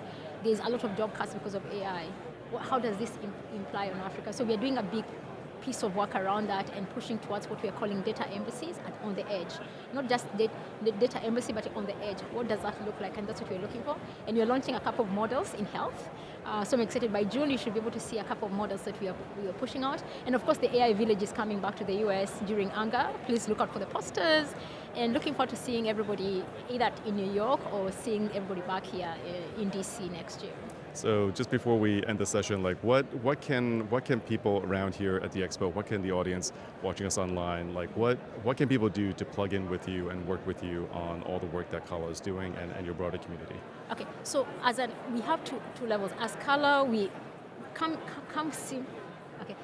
and see our work, come and get involved. We are looking for investment, we're looking for grants to be able to push some of these very nascent early on research that we are doing for Africa. As an ecosystem partner, we have a thriving ecosystem of developers, researchers, even government people. We are able to convene African governments within a second. So if you want to work with this ecosystem and help us catalyze our ecosystem, please come and work with us. Follow us on all our social. I'm Dr. Shiko, Dr. everywhere on the internet, or Kala HQ everywhere on the internet. And Kala is, of course, QHALA. So Shiko, thanks so much again for joining us. Thanks for believing in us. We believe in you. We'll be back with you next year again. Yes. So that's a wrap for my sessions for today. And so back to the studio back to our guys behind the scenes for the next session. Thanks, guys. Thank you so much.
All right, welcome back to the President's Tech Brief here at the AI Plus Expo. My name is David Lin with SCSP. I'm happy to welcome Anshu Roy here. Anshu is the founder and CEO of Rhombus Power, one of the AI companies at the center of how AI is being applied to decision-making, national security, and strategic forecasting. So Anshu, welcome to President's Tech Brief. Thank you, David. It's just such a pleasure to be here. So we're surrounded now by the AI Expo, lots of activity around us, but maybe I wanted to start by talking about you first, personally, and then talk about your company. I couldn't help but notice that you got your PhD in Chem E from University of Michigan, go Blue. My wife just graduated this past weekend getting her PhD in anthropology, so we were just at the big house a couple days ago. Awesome. But I noticed, talk a little bit about your transition from STEM, from chemical engineering, to now running this really strategically important company focused on AI, focused on deploying AI applications into the national security apparatus. There's been, in my opinion, the way I see it, it's not a transition, it's just a continuation. Sure. To me, it comes very naturally. I believe chemical engineers are trained very well to be systems level thinkers, dealing with highly complex systems that have to deal with a lot of compliance issues and manage a lot of risk. Does that sound familiar? Yes, somewhat. So the philosophy cross applies very, very easily and continuously. Yeah, the variables are different, the outputs are different, the inputs are different. All of that is true, but the overall intellectual framework is almost identical. So one of the keywords that you talk a lot about at Rhombus is this idea of cognitive warfare, right? And how we're transitioning now, and how the power in government isn't necessarily about the weapon systems or the platforms, but it's about decision making and the optimizing and accelerating decision making. Has that been playing out the way you imagined it 5 years ago? Or how well is government kind of adapting to this new projection or this new tool available to itself? So it kind of depends on the government. We are certainly working with the US government, and we are based right here. We're a US company. But we work with 8 other governments worldwide. And so I have the unique opportunity to kind of see how governments, big and small, are embracing, adopting, and thereby improving their decision-making cycles, right? So if you look at America, absolutely there are pockets in which it's happening amazingly. The Air Force is a great example. The Army, Project Aria, for example, is a brilliant opening. Secretary Driscoll has done a remarkable job, and in the midst of so much change that's happened in the last 1 year, it has created opportunity for both automation and artificial intelligence, but more importantly, for asking the right questions about what we want the Army to be and to do, and what would that cost, and what would be the consequences. So they're asking really important, deep questions in the midst of tremendous change. Has there been adoption at the way I was hoping it would be? You know how expectations go, but yes, I mean, I think directionally we're on the right track. Have I become wiser? Yeah, I think so. I'll come back to the adoption question. I'll pull that thread a little bit more later. But another thing about the AI industry right now, for the longest time, before LLMs and chatbots and all the rest of it, it was all about collecting data, having the right data set, collecting as much bulk data as you could to have those data lakes at your disposal. Now it seems like every company has access to almost the same data sets. How do you differentiate yourself among what is becoming a more and more crowded field? And what to you defines what a winner versus a loser, or maybe let's not use loser, but like a fast adopter versus a slower adopter on the company level? Yeah, so just to make sure I understand your question, you're asking how does a company differentiate oneself, or how do we differentiate? Once everyone has the same data, more or less, how does a company differentiate itself? So it's very simple. When data becomes commodity, then the value is in its integration. And so far, what we have seen is those with the ability to integrate data at scale, the ability to integrate analysis at scale, and automate it with artificial intelligence to give them optimal answers to their questions that they are asking as an enterprise, may be deemed as winners. Do they exist? Yeah, I know some. But I think it's harder than it seems. It's harder than it seems for two reasons. One, yes, data is available, but there's a lot of noise in it. Yeah. And it still takes a lot of intentional integration to be done. That integration has to be guided by the enterprise questions. It's not decoupled from it. You can't just integrate blindly. And it has to be guided by the analysis that this data informs. You cannot simply analyze blindly in silos, right? So again, systems level thinking, back to where we began. Yep. And when those who can think through their system, however they define it, but their full system, and they can find an approach that can improve their system, however incrementally, but rapidly, to me are the winners, right? So we are obsessed with this notion of scale in the industry. It just drives me a little crazy. Why can't we get the infinitesimal step right? If you just infinitesimal steps just taken again and again very rapidly results in very rapid scaling. Don't worry about how far you have to go. Think about that next step, that's all. And so I am always focused on that. It doesn't make me tactically minded. It just tells me that I think I'm more open-minded about where the future might be than most people. So once you scale, or once you get all the data you need, once you integrate it, it needs to go somewhere, it needs to deploy. So going back to our conversation earlier about government generally being a laggard of tech adoption, what do you think is the biggest bottleneck in that adoption process? Is it really like a bureaucratic streamlining that is needed, or is it even deeper than that? Is it more of a cultural thing among the government workforce? So a lot has changed in the last 12 months, right? The institutional barriers have been brought down significantly, right?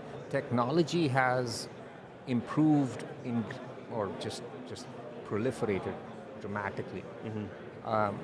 So I have, there's a lot of adoption of artificial intelligence at sort of at the co-pilot level, or making PowerPoints and making nice charts. Everybody has beautiful slides. Dashboards, yeah. It's lovely.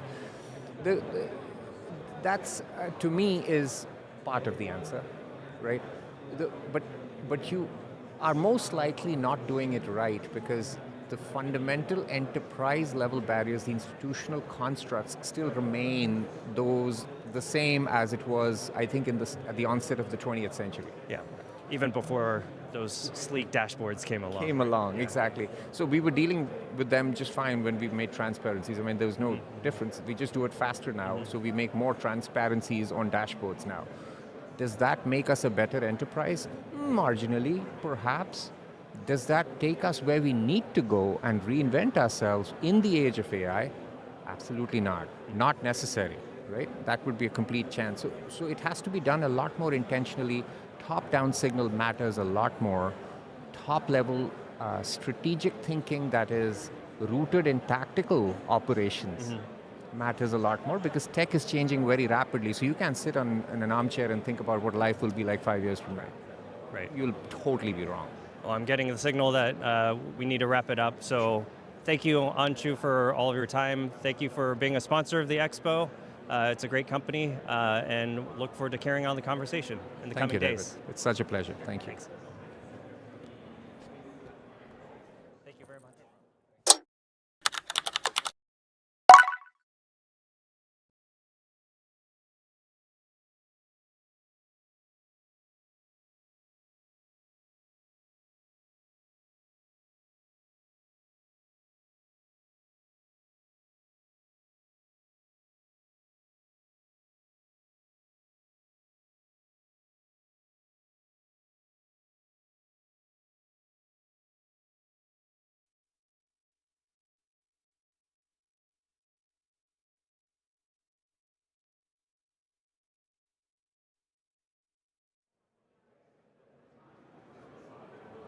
Okay. For this segment, we were doing a rapid fire deep dive into the business policy and future trajectory of quantum innovation. So my guest here is Celia Merzbacher, the Executive Director of the Quantum Economic Development Corridor Consortium, or QEDC. QEDC is at the center of the US effort to build a holistic ecosystem for the quantum industry and supply chain. So Celia, it's great to have you here.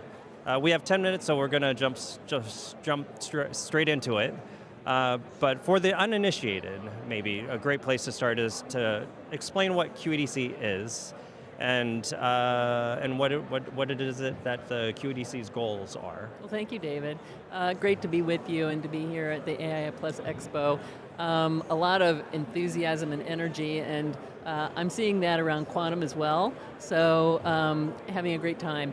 QEDC was actually created by an act of Congress in 2018 as part of the National Quantum Initiative Act, when Congress directed the Department of Commerce, and specifically NIST, to establish a consortium of stakeholders. And why did they do that? It's a little unusual. It's a sort of a public-private partnership, and it was because at that time, Congress was about to direct a lot of spending on pretty basic research at the same time that there already were a lot of headlines by big tech companies saying, we're building a quantum computer today. And so Congress recognized that the innovation process wasn't just a linear one from basic to applied to development and products, but very sort of, everything seemed to be happening at the same time. So they wanted to create an organization that would be a bridge from the basic research investments by government to the industry needs, frankly. And so QEDC is really that organization that lives between the two sectors and brings them together. We are a consortium of stakeholders. We're very broad and inclusive. We have university members, national lab members, but our core is the industry. And we have 170 companies that are members. They're from 19 different countries, so while we're sort of US-centric, and we got startup funding from the US government, this is a very global ecosystem. There's a lot of innovation happening all around the world, and we're building a community that's really helping everyone to run faster. So you made reference to this earlier, but for years I think quantum has been living in the space between breakthrough science and commercial reality, and you kind of described it as a nonlinear pathway. And I think a lot of people still fundamentally misunderstand where quantum is in that technology readiness level scale, right? Earlier you were saying how someone had asked you about, whether or not quantum computers have commoditized already, and I think we're still away from that. Where would you put quantum information science and technologies on that scale between basic science and commercial deployment?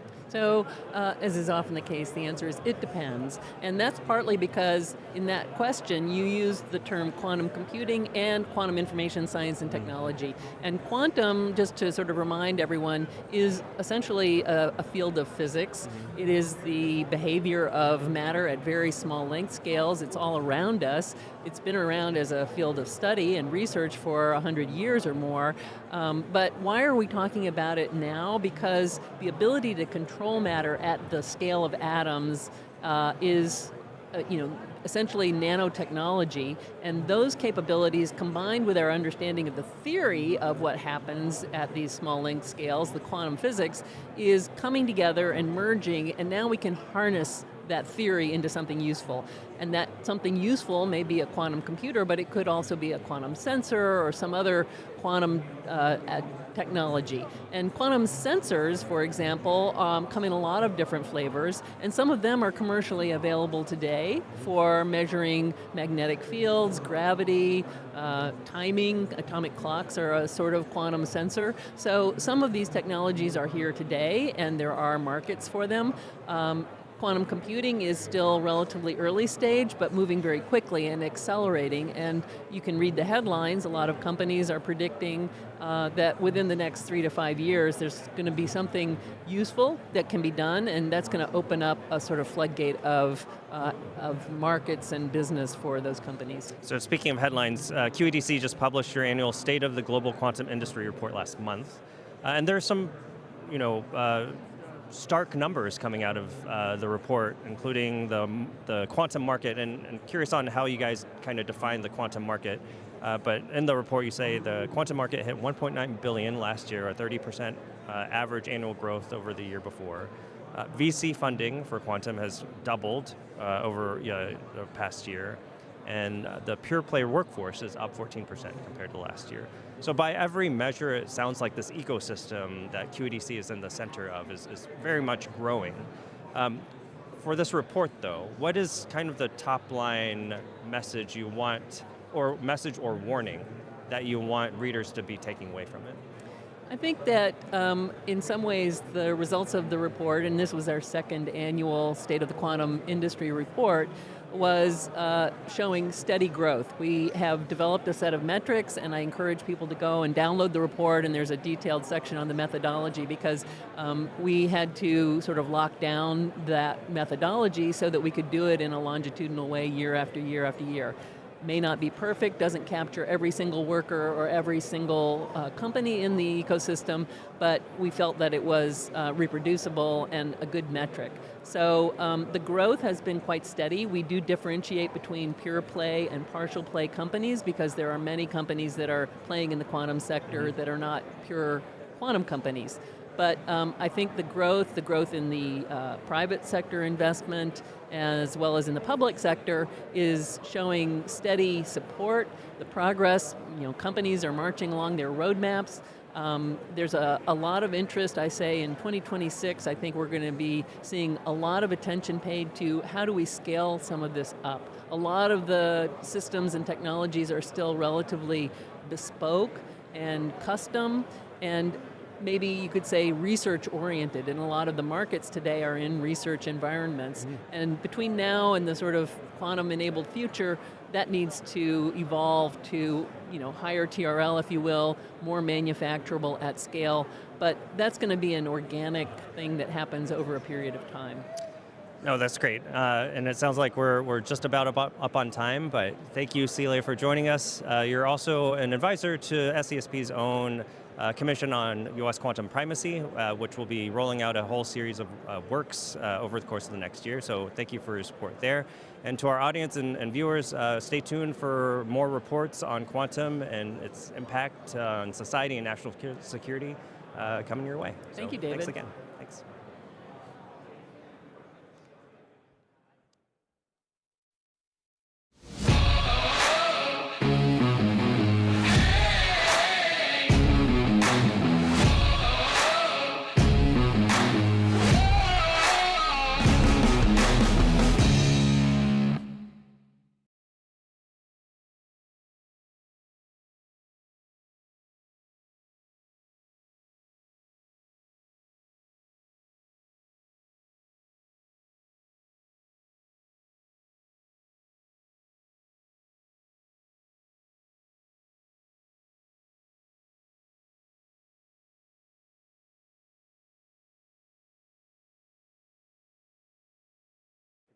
Hardly hear you yet. Oh, here we go. Oh, there you go. I can hear you now.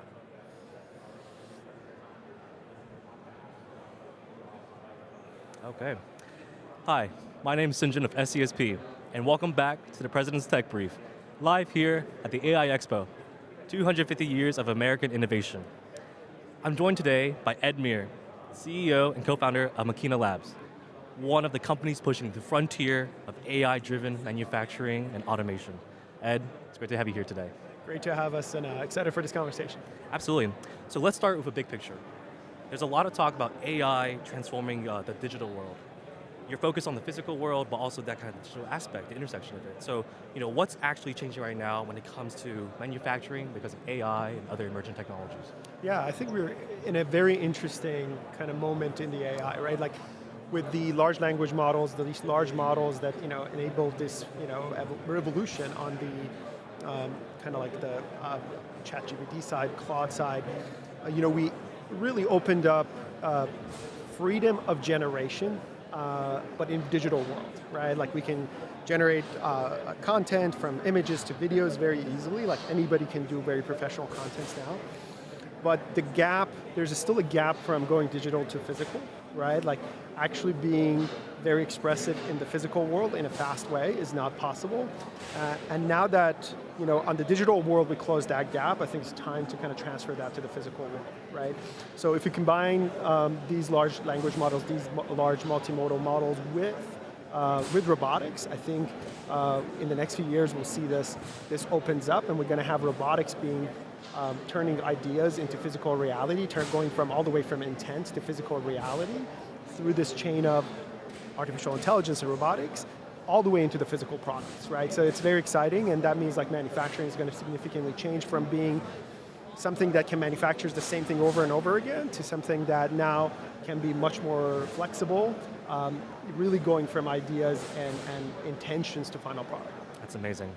I think one of the biggest concerns that a lot of folks, whether in the policy side, industry side, is that I think the data is around, I think 98% of the industrial base here in the US are small, medium enterprises. And I think one of the biggest challenges is how do we get these SMEs to be able to adopt these technologies, such as robotics or AI-driven manufacturing. From your perspective, what is needed in terms of policy levers or economic incentives in order to drive and scale the adoption of these technologies for these SMEs? Yeah, I think before, traditionally SMEs and the small businesses adopt the technology when it's mature, right? Because they don't have the capital, the strategic capital, the talent and expertise to really deploy very advanced, completely revolutionary technologies, spending a lot of money on talent, on capital equipment to be able to do this. So I think we really need to start first supporting larger players in this space, incentivize large companies to be in manufacturing, right? And kind of change these primitives of how we build things. And I think downstream from that is going to be that smaller businesses, mom and pop shops will adopt as well. I think if, for example, you look at defense, which is something that we work in a lot, requirement from the government, requirement in capital usually flows from the top, from the integrator, not from the actual manufacturers. Usually government flows requirement to the integrator then flows it down to the manufacturers, tier 1, tier 2, all the way to material supplier. But the further away you are from the requirement, the more fragile the supply chain has become. I think it's now time to potentially have manufacturing primes, where the government can come in, directly set requirements for manufacturers, and this might end up becoming large manufacturers, to deliver certain type of capability, certain type of manufacturing capability. That's not just about the end product, but it is, to your point, it's flexible, it's intelligence, it's low capex, it's deployable, right? And build these large manufacturing primes, which will feed and hydrate the rest of the supply chain in terms of technology. And once it becomes matures in these large companies, it will transition into smaller businesses like mom and pop shops. That's amazing. I think one of the biggest concerns that a lot of people have when it comes to automation, robotics, and other technologies for manufacturing is job displacement. From your perspective, what are some myths that people still have about it, and really, what's the reality of how the workforce is going to be impacted when it comes to the technologies? Are we going to see upskilling and these kind of technical positions be more available? Because that seems to be one of the biggest concerns with these SMEs, that there's just not enough people who can fill that labor force, the technicians, those mid-levels. So what's your perspective on that? Yeah, no, I think the whole conversation around jobs is completely misguided. Right, we are a software and robotics and hardware company, manufacturing with robots and software, and we're having a hard time hiring. We have as many roles open as we have employees, like literally as many roles open as we have employees. It's very hard to hire. I think the reality is going to be that some of the jobs going to change, their nature is going to change.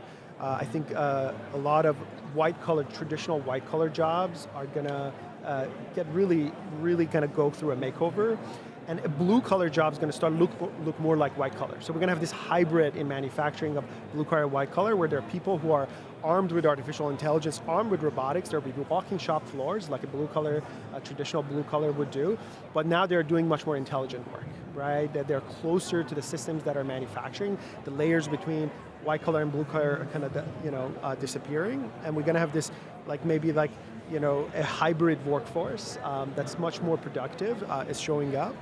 And the reality in manufacturing is that most of these jobs were not even in the United States for the past few decades. So we're trying to bring it back, right?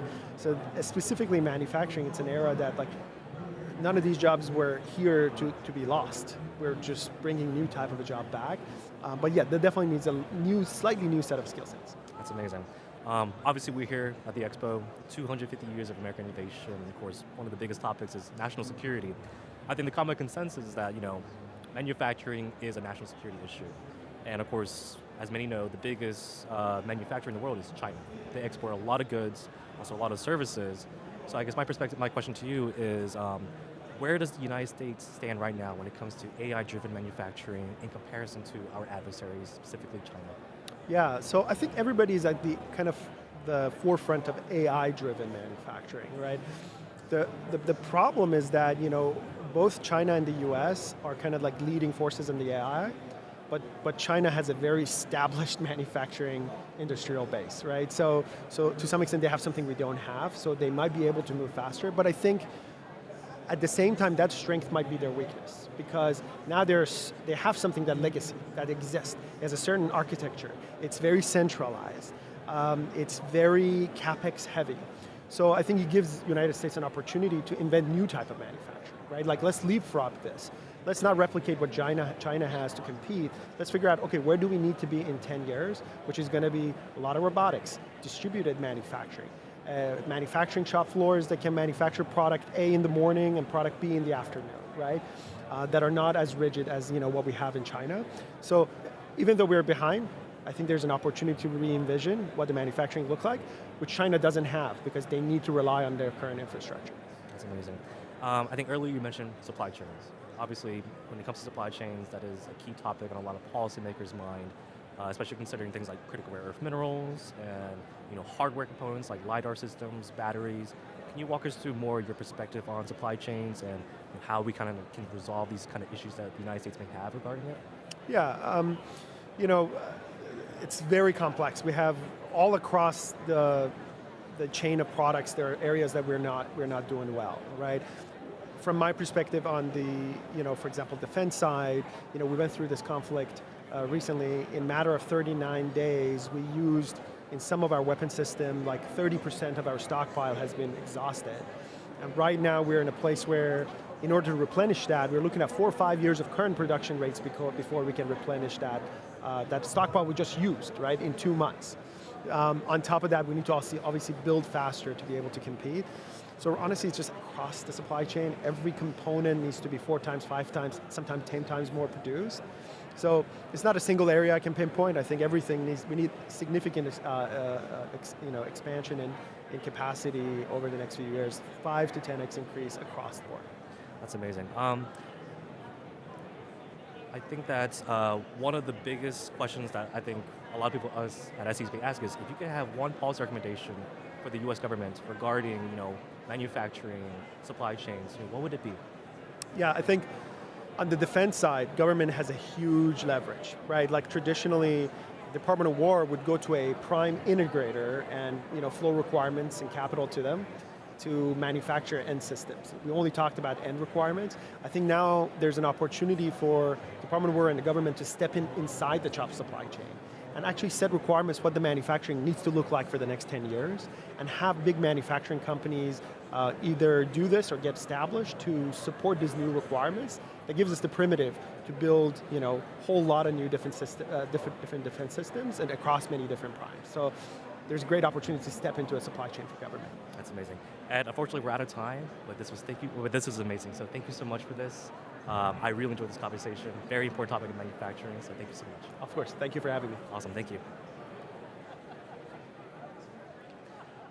We're now going to our exchange stage at the AI Expo, where Brandon Daniels is speaking. Thank you so much.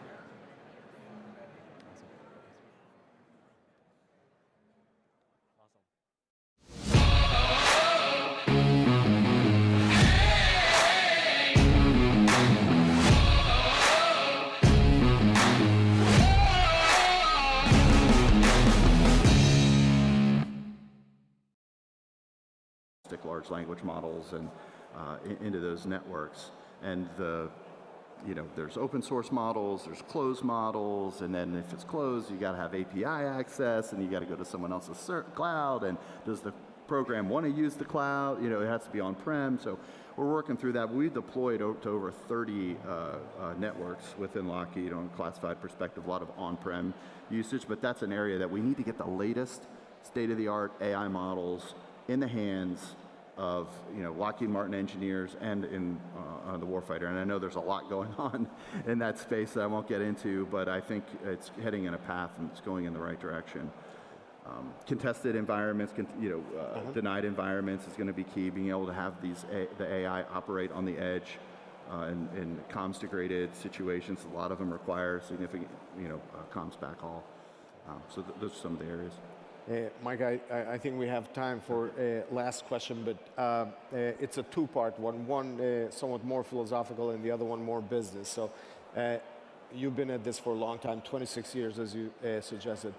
In your view, what does AI-enabled warfare looks like going forward? And then secondly, what does Lockheed Martin AI first look like in the time horizon that we're exploring here at the Exchange? Yeah, and I tell this the whole way up to the very senior top, so Lockheed Martin and down, that there won't be a corner of what we do in our business that AI won't touch. Not a corner of it. Eventually, it's going to permeate through. But one of the things that has become increasingly valid as far as our strategy goes, our strategy is we built a base platform to which we can integrate with anyone, right?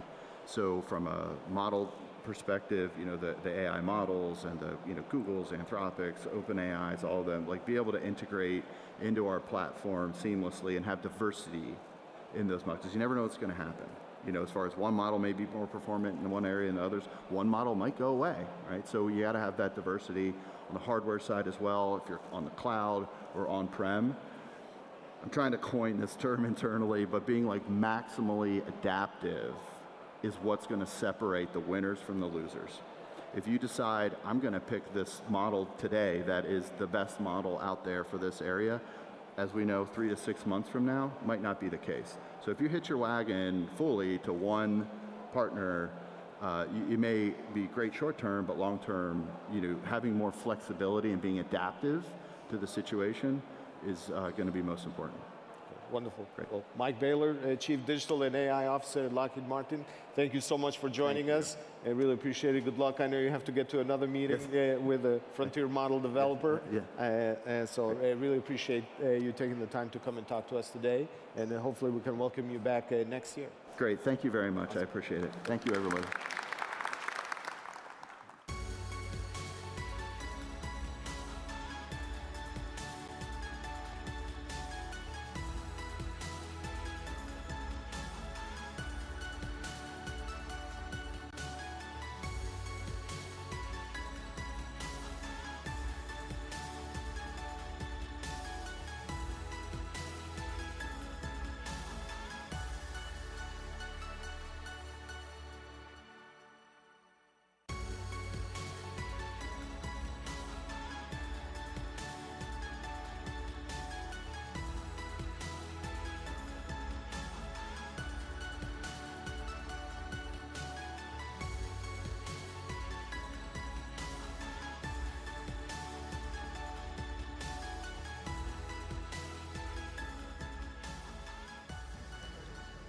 Now, please welcome Brendan Daniels, CEO of Exeger, for a discussion on finding pathways to defense industrial resilience with Dr. Nandita Balakrishnan, Director of AI Adoption at SCSP.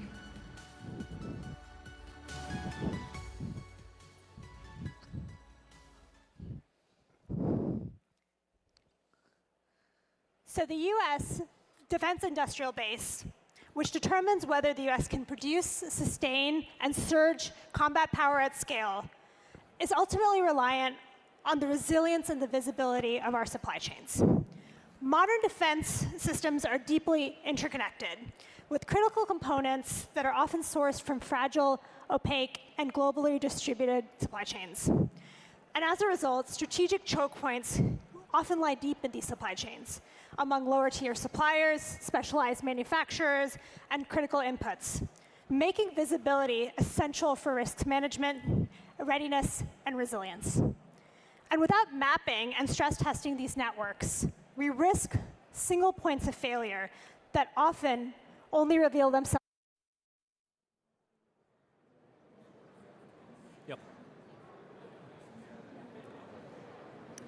Hi, my name is Sinjin of SCSP, and welcome back to the President's Tech Brief, live here at the AI Expo 2026, 250 years of American innovation. For this session, I'm joined by my good friend and colleague, Raymond Jung, Research Assistant for AI Adoption Directorate here at SCSP. Raymond, thank you so much for coming today. It's a pleasure to be here, Sanjin. That's amazing. I mean, honestly, this event is amazing. I think seeing everyone here, all the energy, it is fantastic. And of course, we're at an AI Expo. And I think one of the biggest topics here is agentic AI.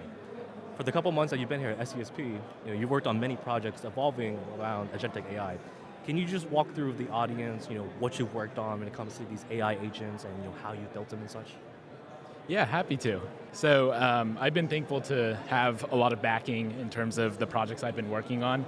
They've given me a lot of freedom to explore what agents can do. And so among the many projects, I'm most proud of the tool that I have that's tracking Chinese state media.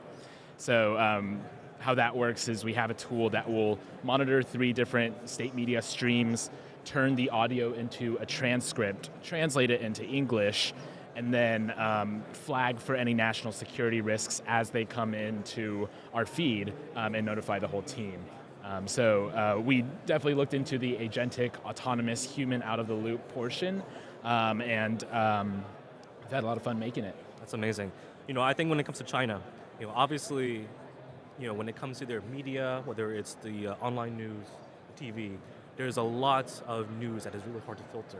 But I remember, your AI agent that you made regarding that really helped a lot in terms of filtering, what's fact, what's not fact, and really what's important to look at in terms of the information that is critical for U.S. national security. But moving on to the next topic, I remember when you built that autonomous 4-wheeled robot in the office that carried 2 glasses of water. Can you walk through the audience how you did that and why you did that? Yeah, absolutely. So the goal of the robot itself was to show the possibilities of agentic AI. Essentially, what the robot did was it had a camera attached to it, and it would look around a meeting room to see if there was anybody with an empty glass of water. And the robot would autonomously move itself to the location of the glass and then offer to fill the water glass back up. The goal was to present the agentic part where the robot was able to autonomously move. And prior to this, of course, I didn't have robotics experience or even AI experience, but with the power of AI, I was able to learn how to do it and ultimately build that system. That's amazing. Obviously, we are here at the AI Expo, 250 years of American innovation, highlighting the greatest achievements that the United States has made when it comes to technologies and our leadership in this space. But I think one of the biggest core accelerators and principles of innovation is the people, but especially young people such as yourself. So to those in the audience who are listening, who are young and want to get involved in technology and national security, what is some advice that you would give them in regards to kind of trying to break into this space and get into this field? Absolutely. So I think you hit the nail on the head. As the younger generation, we have the unique gift of growing up with this technology. So we have the intuition behind how it works. And I'd say just go out and try things. Before I started building these AI agents, I had no idea what the limits were on what these AI agents could achieve, but ultimately through iterating, I was able to find what worked, and I've been surprised by ways that it could build beyond what I could imagine is possible, but also I've been shocked by how in other ways where it's been limited. So ultimately my advice would be to just continue to try things, test the limits on your own, and it's the only way you can build. That's amazing. So obviously this is the first day of the Expo. So what is something that you're looking? What is something that you've really enjoyed today for the first day, and what are you looking forward to for either tomorrow or Saturday's Expo? Yeah, so I will say I grew up a huge fan of a TV show called BattleBots, and one of the builders or competitors in that TV show is here with the same bot that they used in that competition. So it was exciting to see the actual bot that was in the cage that I saw in middle school. So that was very exciting.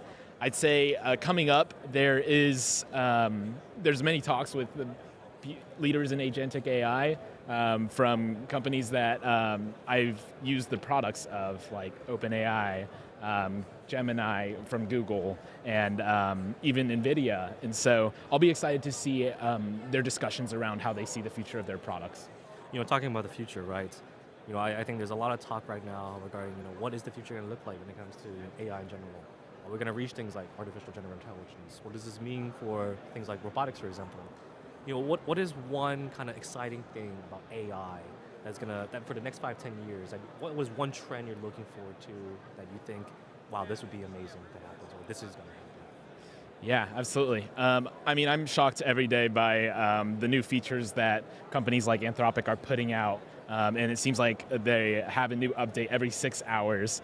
And so honestly, it's limitless. I can't even imagine, you mentioned robotics, but we're looking at things like data centers in space, 6G, quantum. There's many different technologies that I didn't hear of until 3 months ago, but we're looking like we see the light at the end of the tunnel where it's actually coming up and it can be made in the next 3 months. So overall, I don't have a good gauge on what is possible, but I know it's going to shock us. That's amazing. Raymond, thank you so much for coming to this session of the PDB. This is amazing. And ladies and gentlemen, thank you so much for tuning in to this session of the President's Tech Brief, live here at the AI Expo. Please stay tuned for our upcoming sessions. Thank you.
I can go? Perfect. Well, I am so excited to have Philippe Milan here from OpenAI. Just got off the stage from our AI Plus career stage, the best stage. Philippe, I have now known you for 3 years, and every year we up the ante with the career stage, and every year OpenAI seems to keep getting bigger, bigger, better, better.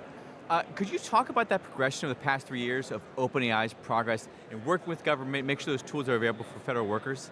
Yeah, well, thank you so much for having me and inviting me back. Hopefully I do a good job representing a lot of the broader work happening across the organization and the broader industry.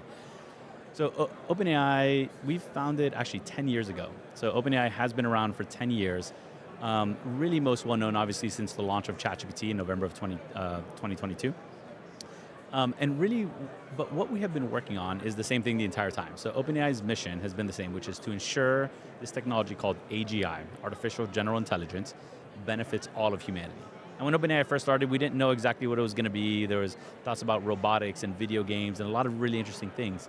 But then what we created was large language models and really standing on how to, and we didn't invent the concept of a language model. They had been around for some time. But what OpenAI really set us apart was the ability to, the belief in scale, and that we would get these models better by just adding more scale, more training data, more training time, more compute, more GPUs for that, and then really able to scale the time that we train these models would create better and better. And then ultimately that the launch of ChatGPT, which was we productionized that interface for it. So we had launched GPT-3 a couple months before, and then we created the ChatGPT with GPT 3.5. And then after that, we followed that up with GPT-4, and then many more models since. And so what we have been doing is the scaling law of how do we pre-train larger and larger models and get them more intelligent.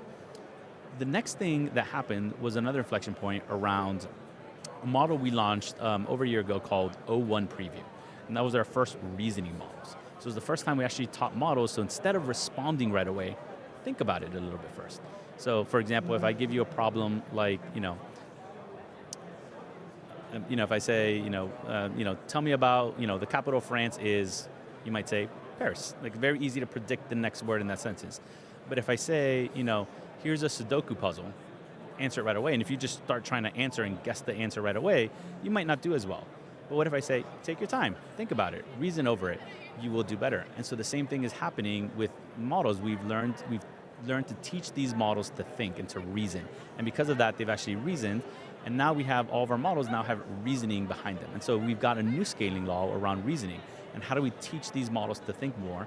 And what we've learned is, again, it's another scaling law where these models will get better with more of what's called in the industry test time compute, more time to think, and we're using these at inference when using the model. So anyways, that's created a lot of new capabilities, and then reasoning is really what's unlocked this new agentic era, right? So especially since like December of last year, we're on a whole new world where we have these agentic products and we're really be able to build things. In OpenAI parlance and lingo, we have our Codex product, which has been used by software developers and are being able to use amazing agentic applications and create software on the fly. So there's so much that we're seeing there, and so really that's maybe the transition I would point through of like, we started with, early days of exploring what AI would be, landed on language models and scaling those up in pre-training, and then really inventing and scaling inference time compute and these reasoning models, and now being able to scale that into agentic products and services. Amazing. Well, I want to ask about the adoption side of things, because based on everything we've heard from you now, and I think us knowing how to use these tools and exploring these tools, we see the capabilities there. It keeps getting better and better, but the adoption is not meeting the moment quite as much. So I want to ask, what are the barriers to adoption that you see on the ground? Yeah, it's a great question. We talk a lot about that at OpenAI. We talk a lot about the capability gap. These models can do so much, right? Our models just a couple weeks ago are solving net new frontier math problems. So problems called Erdős problems that had never been solved in the history of humanity. And amazing researchers with the support of these models are starting to solve these math problems that had never before been solved. And so there's such capability in models like that. But they're necessarily not adopted for that. There is broad adoption of consumer use of AI. So today, ChatGPT, we've shared publicly, has well over 900 million weekly active users of ChatGPT. That's 10% of the world's population that used ChatGPT in the last 7 days. So there is great adoption for certain parts of it. But the models are much more capable than just a chatbot and just kind of what we're doing. And so it's really how do we expose the right surfaces and areas for people to do it. Very possible today if you're a developer and a coder and building applications to do that and you're really leaning in. A little bit harder for those of us that are working maybe in more just business functions. And so that's where different surfaces like our Codex product, which is really like our agentic harness for coding and software developers, but is also being much more used for just general knowledge work. Actually, our president, Greg Brockman, shared on Twitter just yesterday, the day before, that 50% of the tokens coming out of Codex today that are being used in Codex are not for software development. And so it's actually, we're starting to really see this proliferation of Codex being used for just general knowledge work and work that we do day to day with a computer. And so actually, we're here. We have a team, amazing engineers here today at SCSP this week, or the next couple of days, that are actually doing live demos of Codex and actually showing some of the power for non-development tasks as well. So Philippe, you have an incredible career, and I love when you talk about how non-linear it is. You move from software to engineering and hard sciences to actually the government side. Could you just talk about, like, if you are, in the last couple minutes we have, how someone listening to this to say, how do you prepare your career, your life, for those kinds of adjustments? Yeah. Especially I'll focus that a lot on like what I would do today. Like what I would do if I was someone today in the career. Definitely my career is very much non-linear, but I would say is the number one thing is curiosity and learning, and especially in this world of AI where things are moving so fast and there's so much happening. How do you keep up with it? How do you understand? How do you experiment and play? there's something I share a lot here on stage, and I've been saying, which is people, since I work at OpenAI, people occasionally come up to me and say, hey, could ChatGPT do this? And I actually tell people, that's a bad question to ask me. ChatGPT exists. Go try it. Go use it. And so really it's this, what I would really encourage people to do is really understand, like, how can I start leveraging these tools in the domains you know and understanding. I'll go to your question, Monica, about application and how do I apply these tools. And so that's really what I would encourage, is that curiosity and just like, how could I use this?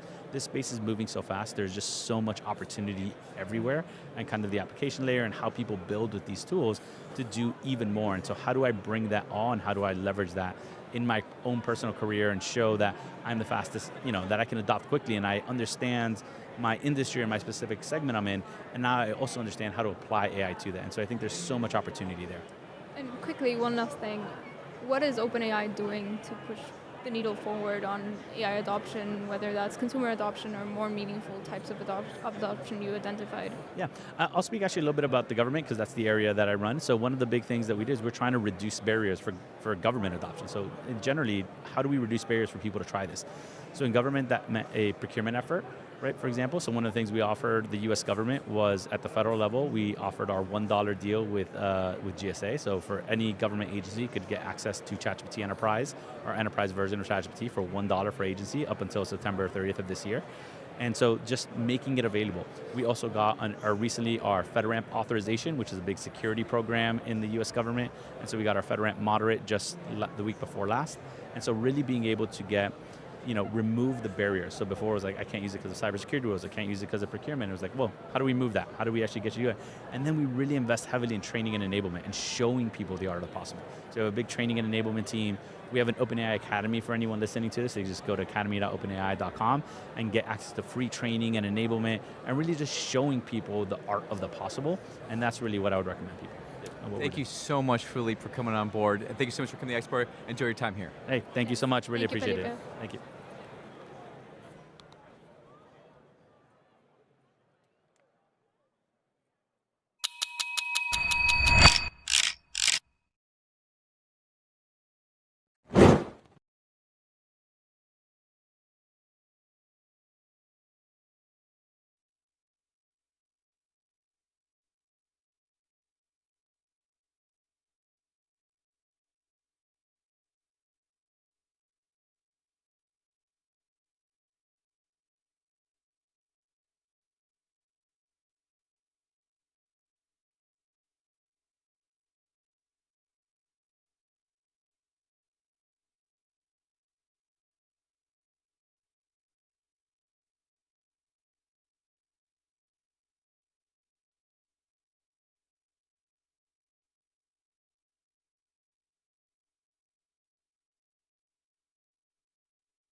All right.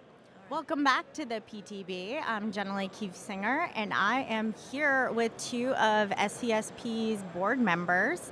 I have Nadia Shadlow, who is a former Deputy National Security Advisor, and former Congressman Mac Thornberry, who served as chair of the House Armed Services Committee.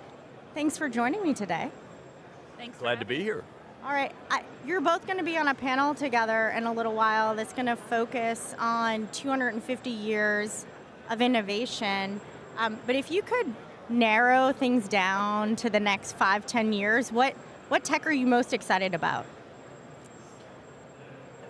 I mean, I think for me, it's not the specific technology. What I'm excited about but also concerned about is the adoption, and I think it's really about the adoption of the technology, and that's the biggest challenge I think that we're facing. And so I look forward to talking about that a little bit on the next panel. The technology is not going to go anywhere unless we effectively adopt it into our institutions, into our manufacturing plants. Sort of that is the line of thinking that I'm getting most interested in. And I agree with that. Adoption is absolutely key. And the other part of that is the human interaction with technology that I think we're just beginning to kind of explore. And that's particularly true with AI, but it's also true with other technologies. It's this, how do we work our way through the human technology interface in a way that's consistent with our values, but still is effective to accomplish our goals. And I think there's a ton of research to be done there. Yeah, and that might be a way of, it's a different it's adoption at that human level, and then adoption at kind of the broader infrastructure level. Yeah, you talk about infrastructure and everything else. You've both worked at the highest levels of government, as I mentioned. Where do you see the biggest disconnect in that adoption? There are a lot of disconnects. Take energy, for instance.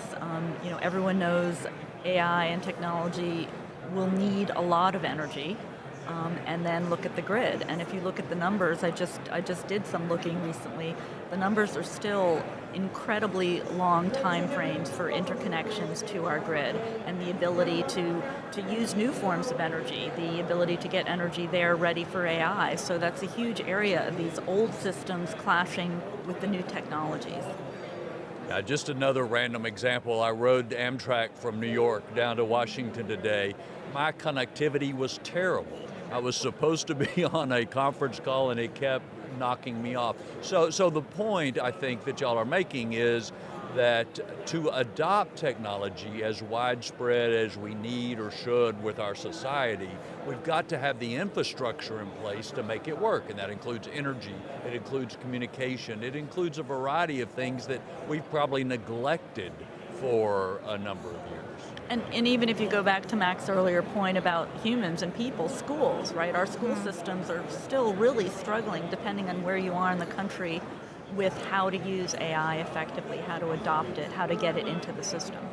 Yeah, there's definitely a balance there on how do you have those K-12 students, how much AI do they use, how much tech do they use, and how do you balance that with basic skills. I would love to know, with everything going on in the world and US-China competition, we're seeing real-time challenges around the world.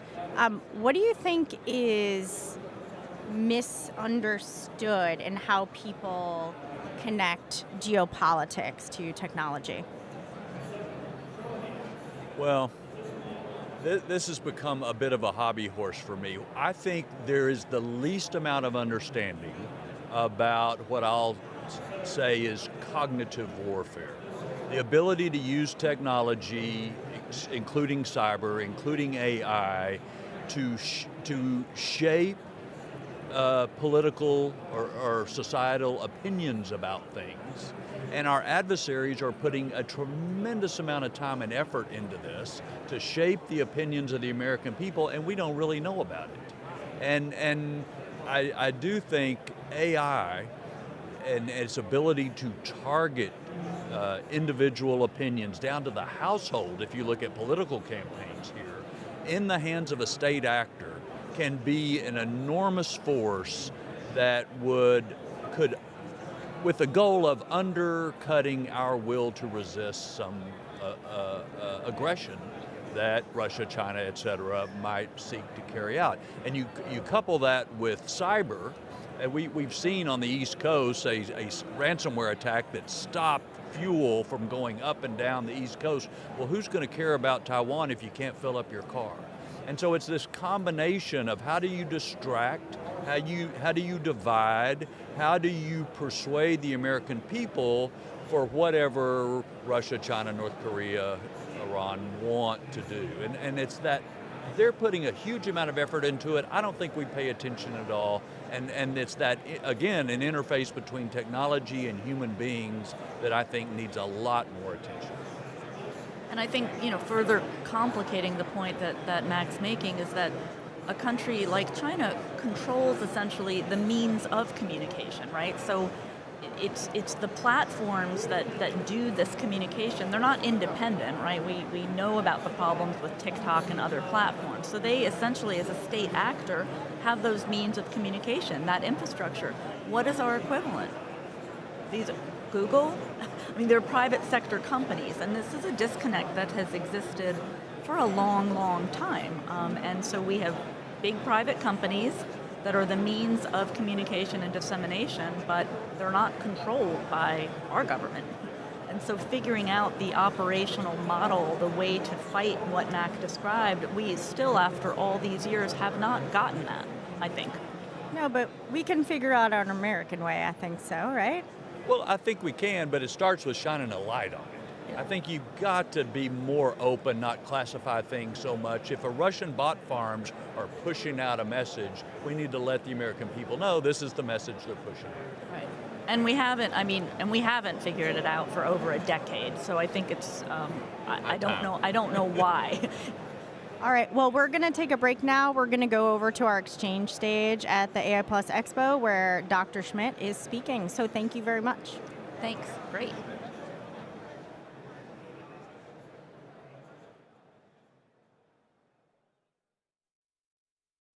And so forth. We have fantastic military, very, very smart people. We should be able to make this transition. It takes a while. And by the way, it doesn't produce less jobs, it just produces different ones. And by the way, this doesn't mean the budgets go down, they probably go up, but they go up with different things. So for example, why would you build artillery for a 155 piece, these big 155 things, which are completely untargeted and only go about 15 kilometers? Makes no sense. You should be building the equivalent thing for a drone, which is far more, it doesn't cost any more, in fact, costs probably less. You can get a lot more for the same amount of budget. Plus you can swarm them and so forth and so on. So as a matter of military doctrine, I think all that stuff that we learned watching the courage of the Marines in Iwo Jima, all of that stuff, it's all true, and it's also over, right? That the future combat will be largely robotic, it will be automated, it will be controlled by the laws of war. America has a very clear model of human control, which I strongly support. I helped write it. And I feel very, very strongly that this is the direction that the nation should take. With respect to AI in general, I'll just confess what's really going on in my mind. I'm in mourning. And I'm in mourning because I started as a programmer when I was basically 13 or 14. And that is essentially over. Right? How can your entire identity and life's career as a programmer, computer scientist be over in one lifetime? It's supposed to be like your children or your grandchildren. And what's happened, I'll give you an example. So the way programming is done at the state of the art now is a programmer wakes up, goes to the office, because they're social, and they sit there, but they don't have that many friends, so they sit in their office and they collect 10 Claude friends or 10 Gemini friends. And they set them up with objective functions. And they watch what they write, the code that they write. Then they go out to lunch and they make sure that they have long enough tasks that they continue working while they're having lunch. So then they go back to the office and they do this, and then it's time to go home to see the family and so forth. And they set up an objective function of this is what I want you to do and here's the verification. And it's a long enough project that it takes them all night. So.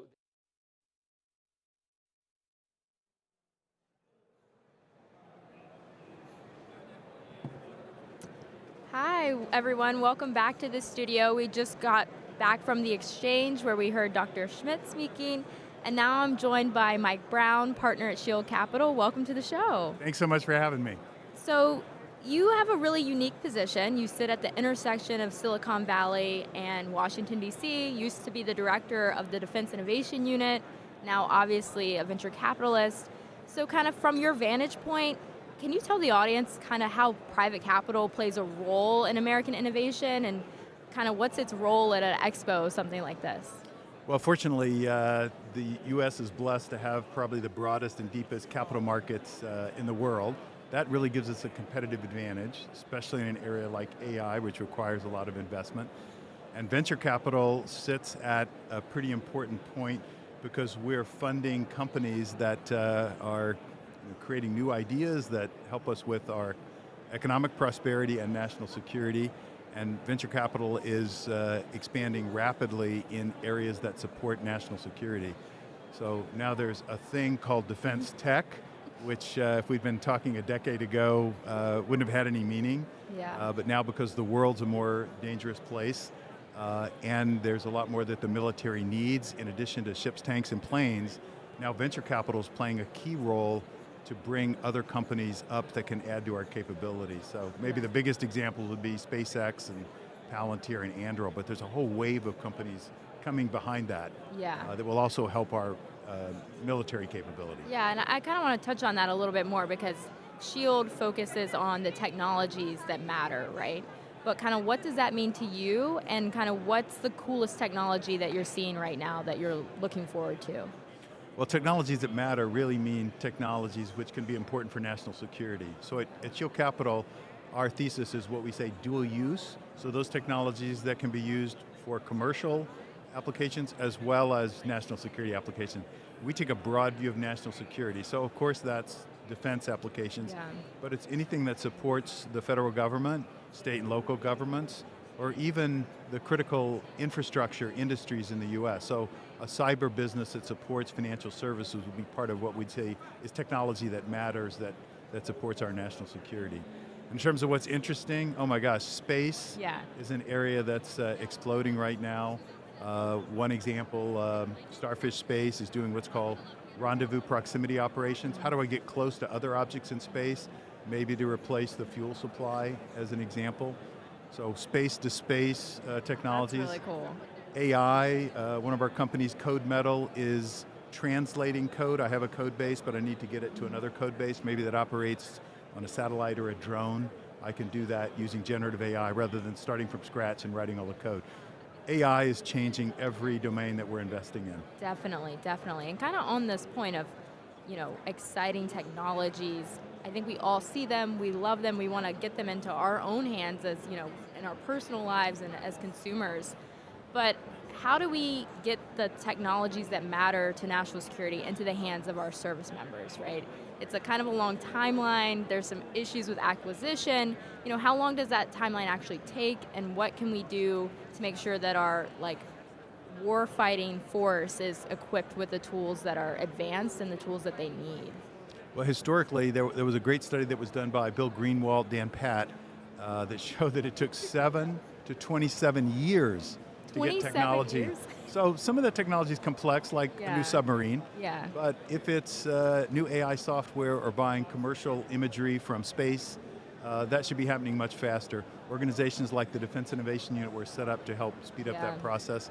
And then there's an entire effort that's happening now at the Pentagon called Defense Acquisition Transformation. It's really aimed at speeding that capability of the warfighters. Changing the requirements process, getting rid of JSEDs, using other transaction authority, more budget flexibility through something called Portfolio Acquisition Executive. Without getting into the detail of what all that means, it's really all about speed. How do we have less process that might be appropriate for an aircraft carrier, but I don't need for commercial satellite imagery? Yeah. How do I change and adapt to what's being delivered today by commercial entities? How do I get that into warfighters' hands faster? Yeah, are you liking the kind of change that you're seeing from going from your time at DIU to now? Or have you seen that transformation? Are you excited by it, or do you think there's still a long ways to go? From a technology standpoint, we're only seeing more applications of incredible technology that's useful on the battlefield. Yeah. Ukraine, Iran with the Maven smart system, you're seeing unbelievable change in terms of the technology. In terms of the buying process, it's slow. The intent is to change it. So now we're going to have to see, does the changes that are called for with defense acquisition transformation, how do they get implemented? Yeah. And then does Congress follow with actually the budget flexibility and changes for the new technology? Today, only 1% of what the military buys, 1% of the defense procurement budget goes to venture-backed companies. And if we look at the technologies and how many of them are important on the battlefield, whether it's drones or AI software, we need a lot more than 1%. Yeah, 1% is crazy. I've never heard that statistic before.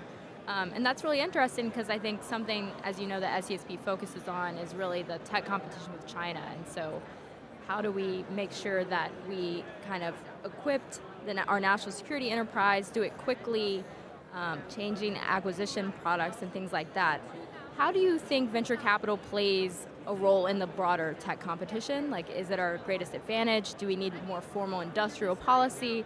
Kind of, where do you see it playing a role and where do you think it needs to be better? Well, the capital market's clearly an advantage, venture capital being a part of that, but I do believe we need an industrial policy focused on technology. So what are the technologies that are going to make the most difference for the next 10 or 20 years? Each administration has named a set of technologies, say a dozen, AI would be there. You'd add fusion, synthetic biology, there's others. But then we need to think about what are we doing to back those up. Historically, the US government's played a big role in terms of the investment in basic research. Yeah. I would say we need that going forward. We need the strength of our universities behind us. We need to think about immigration policy, because that's not about opening the borders, but it is about letting in the smartest folks, especially STEM degrees, masters and PhD students. We need all of those folks contributing to our economy and making sure that the technology is on the forefront. I think we need to be stating at the highest levels of our government that we want to be the leaders in technology for the next 50 years, just the way we've been in the past 50 years. I think we're missing an opportunity by not really creating multiple moonshots for technology that's inspiring our young people, making investments to get to really some heroic goals with each of the technologies, AI especially.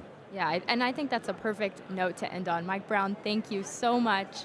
We're now going to our exchange stage at the AI Plus Expo where Dr. Eric Schmidt is still speaking. Thank you so much. Thank you.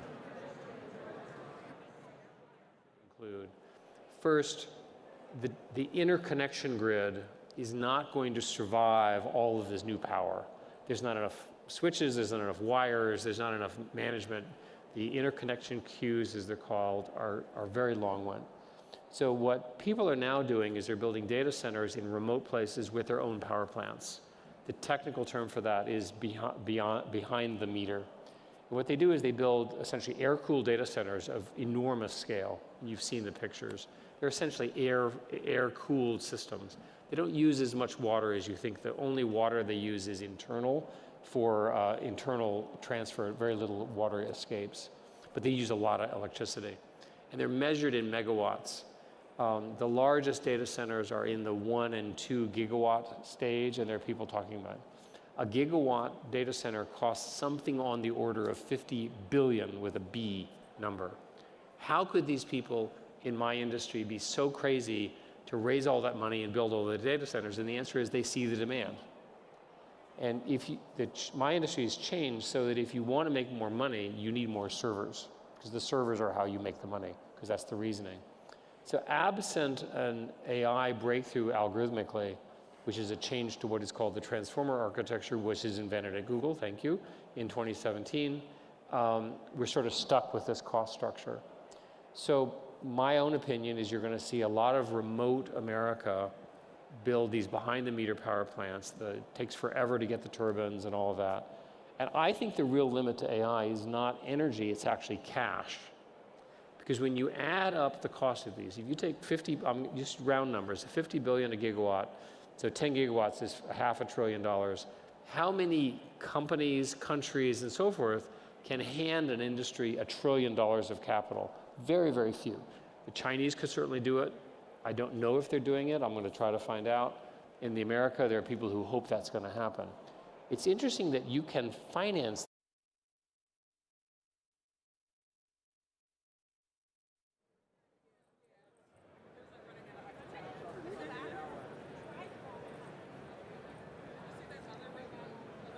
All right, everyone, welcome back to the President's Tech Brief. I am joined by Heather Carroll of Path Robotics and Brendan Schulman of Boston Dynamics, and a very special robot friend. This is actually our first non-human guest on PTB. So Brendan, since Boston Dynamics, your employer, makes this robot, who do we have here? This is Spot. This is our quadruped robot, often referred to as like a robot dog because it has 4 legs and is roughly the size of a dog. And it's most often used in industrial inspection, but also public safety, keeping people safe from harm. And as Heather's company can be used for welding, which is really important to our industrial base.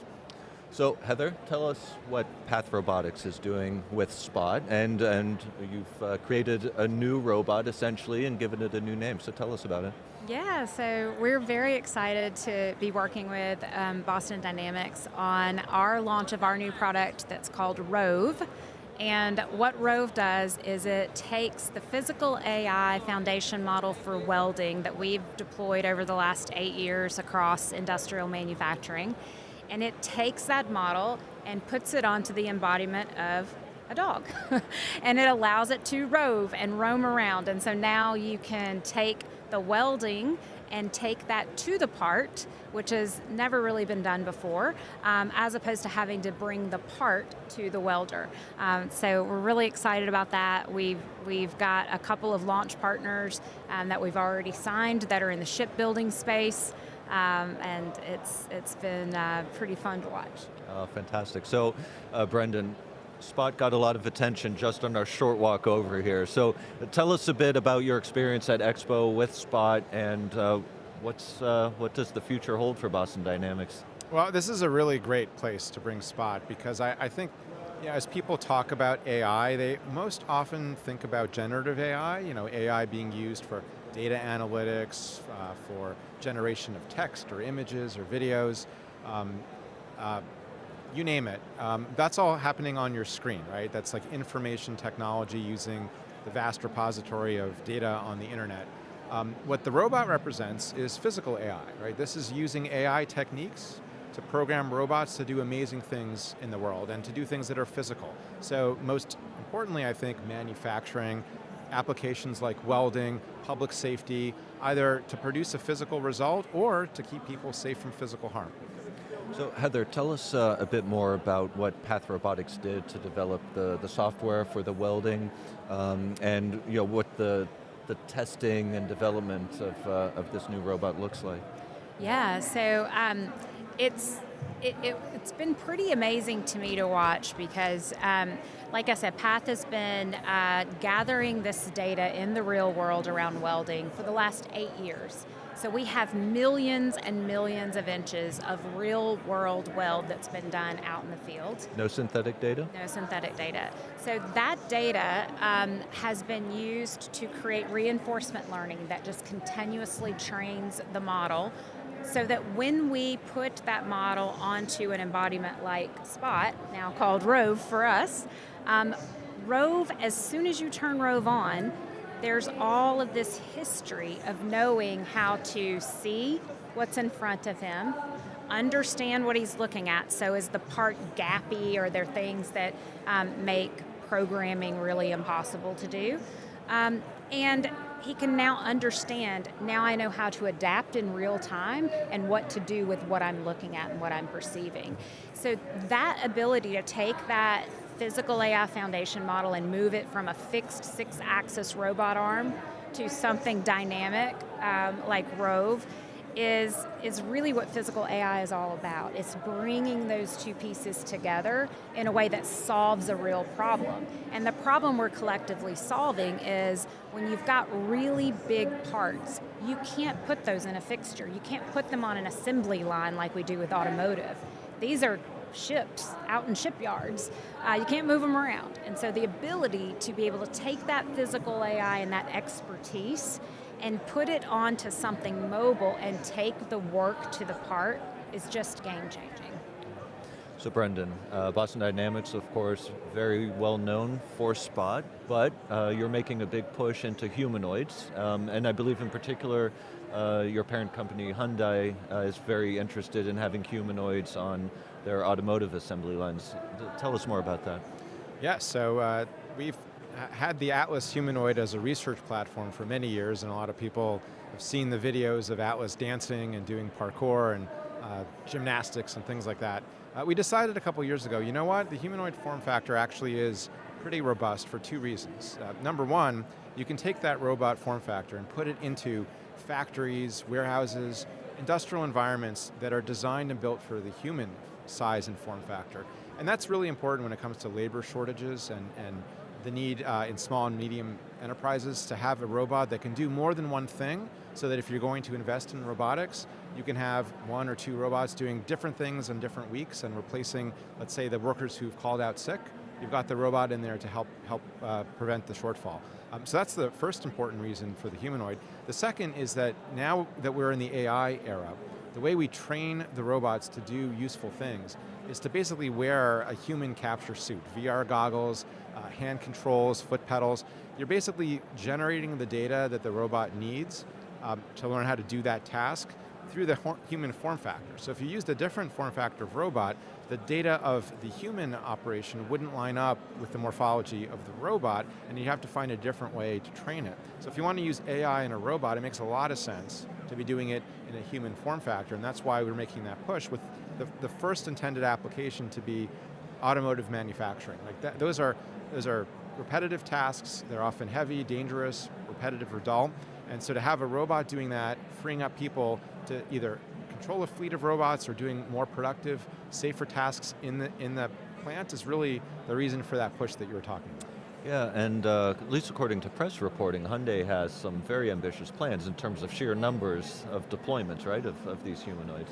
That's right. They envision tens of thousands of robots being deployed here in the United States, most notably in their Georgia automotive factory, to really launch the future of robotics in automotive manufacturing. And we're very fortunate to have that leadership and partnership with Hyundai to really make robots that are actually going to do something and then immediately put them to use in a very important industry in the United States.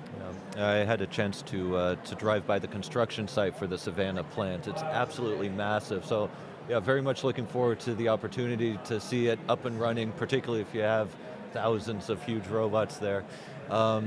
So Carol, as a closing question, so we just got off South Stage for our panel discussion, and you made a remark in the green room that I thought was very interesting, right? Because of course when some people see robots, they fear job loss, but you actually have some very good, some data that says otherwise. Yeah, so as we were talking, I get this question a lot, and it's understandable that there's this fear of the robots are going to come and take my job.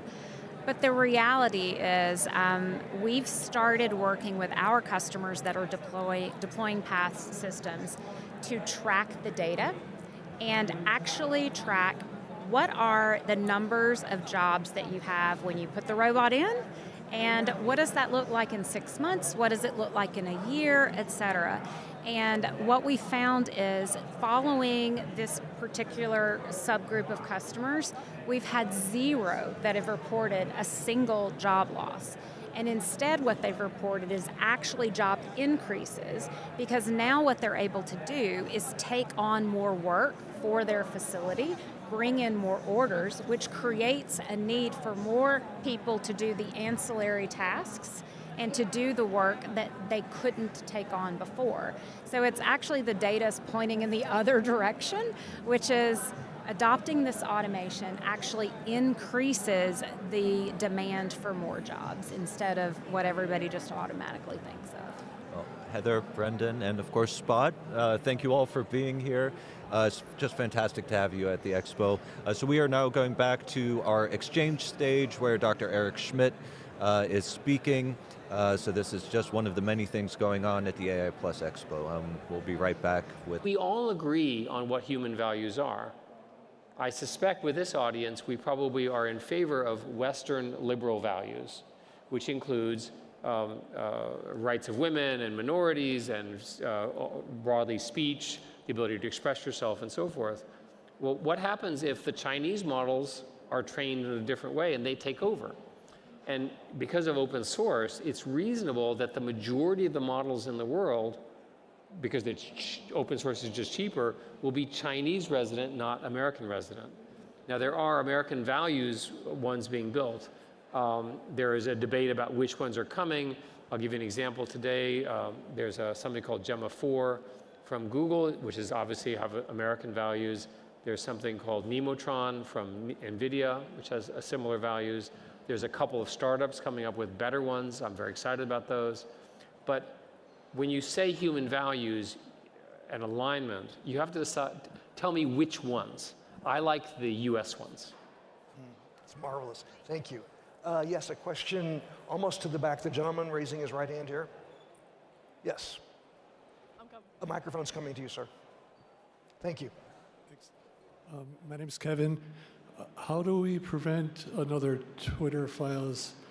And I want to get trust back in science, and the COVID lab origin, with Peter Daszak, and All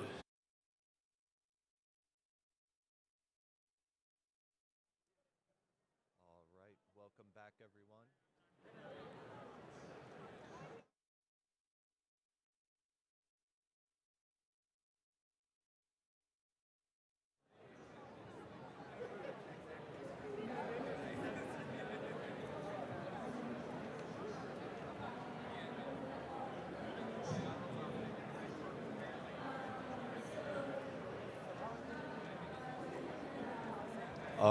All right, welcome back everyone to the President's Tech Brief. I'm joined now by Katrina Mulligan, Head of National Security Partnerships at OpenAI, and my phenomenal colleague, Nandita. Welcome. It's great to be here. Excellent, excellent.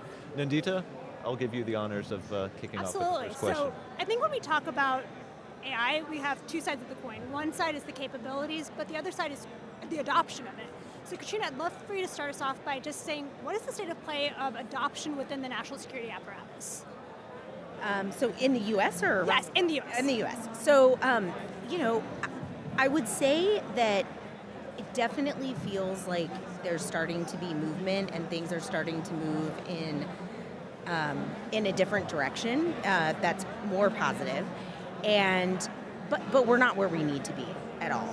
And so part of what I see is a lot of desire to do things that are a bit smaller than I think the ambition of what the technology is capable of. So what I would, we're still in an era where people are experimenting a lot with pilots, but there's only so much you can do with AI when you are thinking really small. And so, what I'm looking for and what I'm hoping to see more of in the next year are some really big swings, like what we're seeing industry do, where we're seeing like actual end-to-end enterprise transformations of entire workflows from start to finish. And that is not something that you can do by just giving licenses to your employees. I view that as kind of table stakes at this point. Licenses of chat products are necessary but insufficient, and what we really want to see is big end-to-end enterprise transformations. Katrina, you've recently warned that democracies could win the race to AGI on a technical level, but lose it on the adoption front. So how does the US bridge that 40% trust gap that we're seeing right now with our adversaries, but without compromising our democratic guardrails? Look, I would say that I think that the trust gap, one thing is I would really like to see somebody study where the trust gap is really coming from. I would love to see some, scientific research underpinning what's happening there. I have an intuition about it, which is that part of it is being driven by the fact that in the Western world, people are really concerned about what they have to lose from AI, and in the rest of the world, they are much more focused on what they have to gain from it. I do think that it's fair and healthy to have some trepidation. This is a new technology. It's going to transform the world for good and bad. But I always go back to the history of electricity, if you haven't studied it, it's really fascinating. There are a lot of parallels between how the world and society responded to electricity when it came on the scene. A lot of fear around it, particularly around integrating it into homes and the building of homes.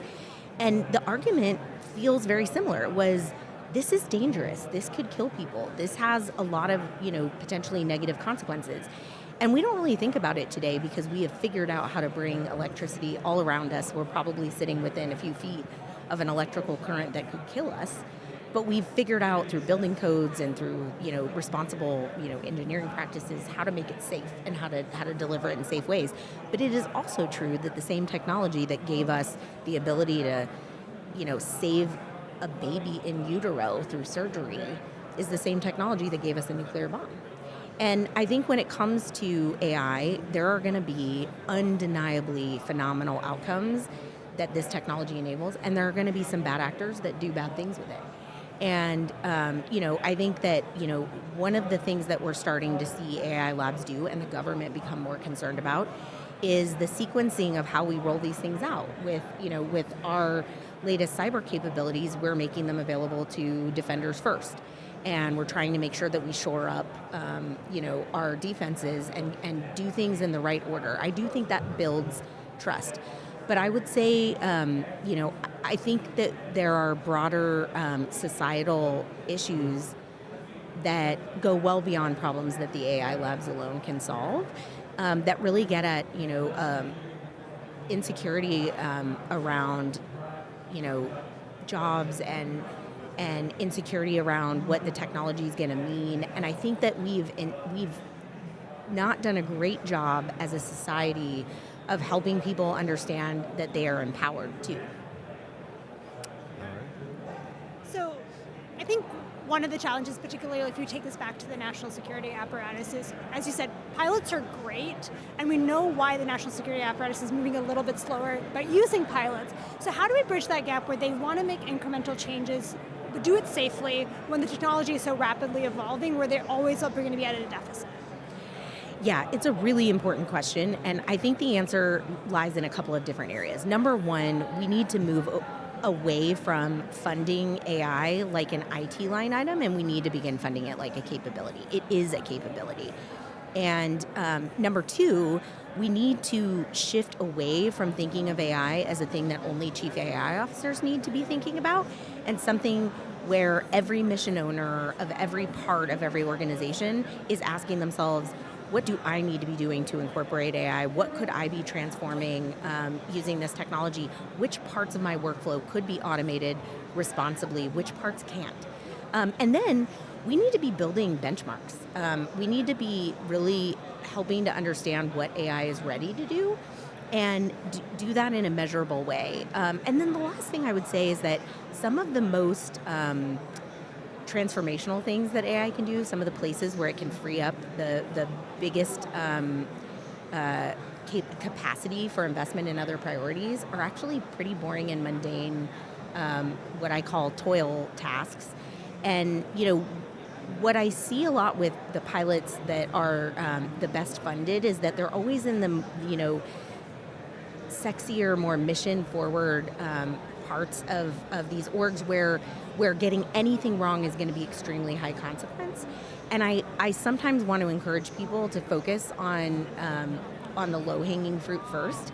It's often not the thing that has the most focus or the most attention from leadership, or even the most funding, but it's a great way to prove return on investment, and it's a great way to get the proof points so that you feel more confident deploying the technology in more high stakes and consequential environments.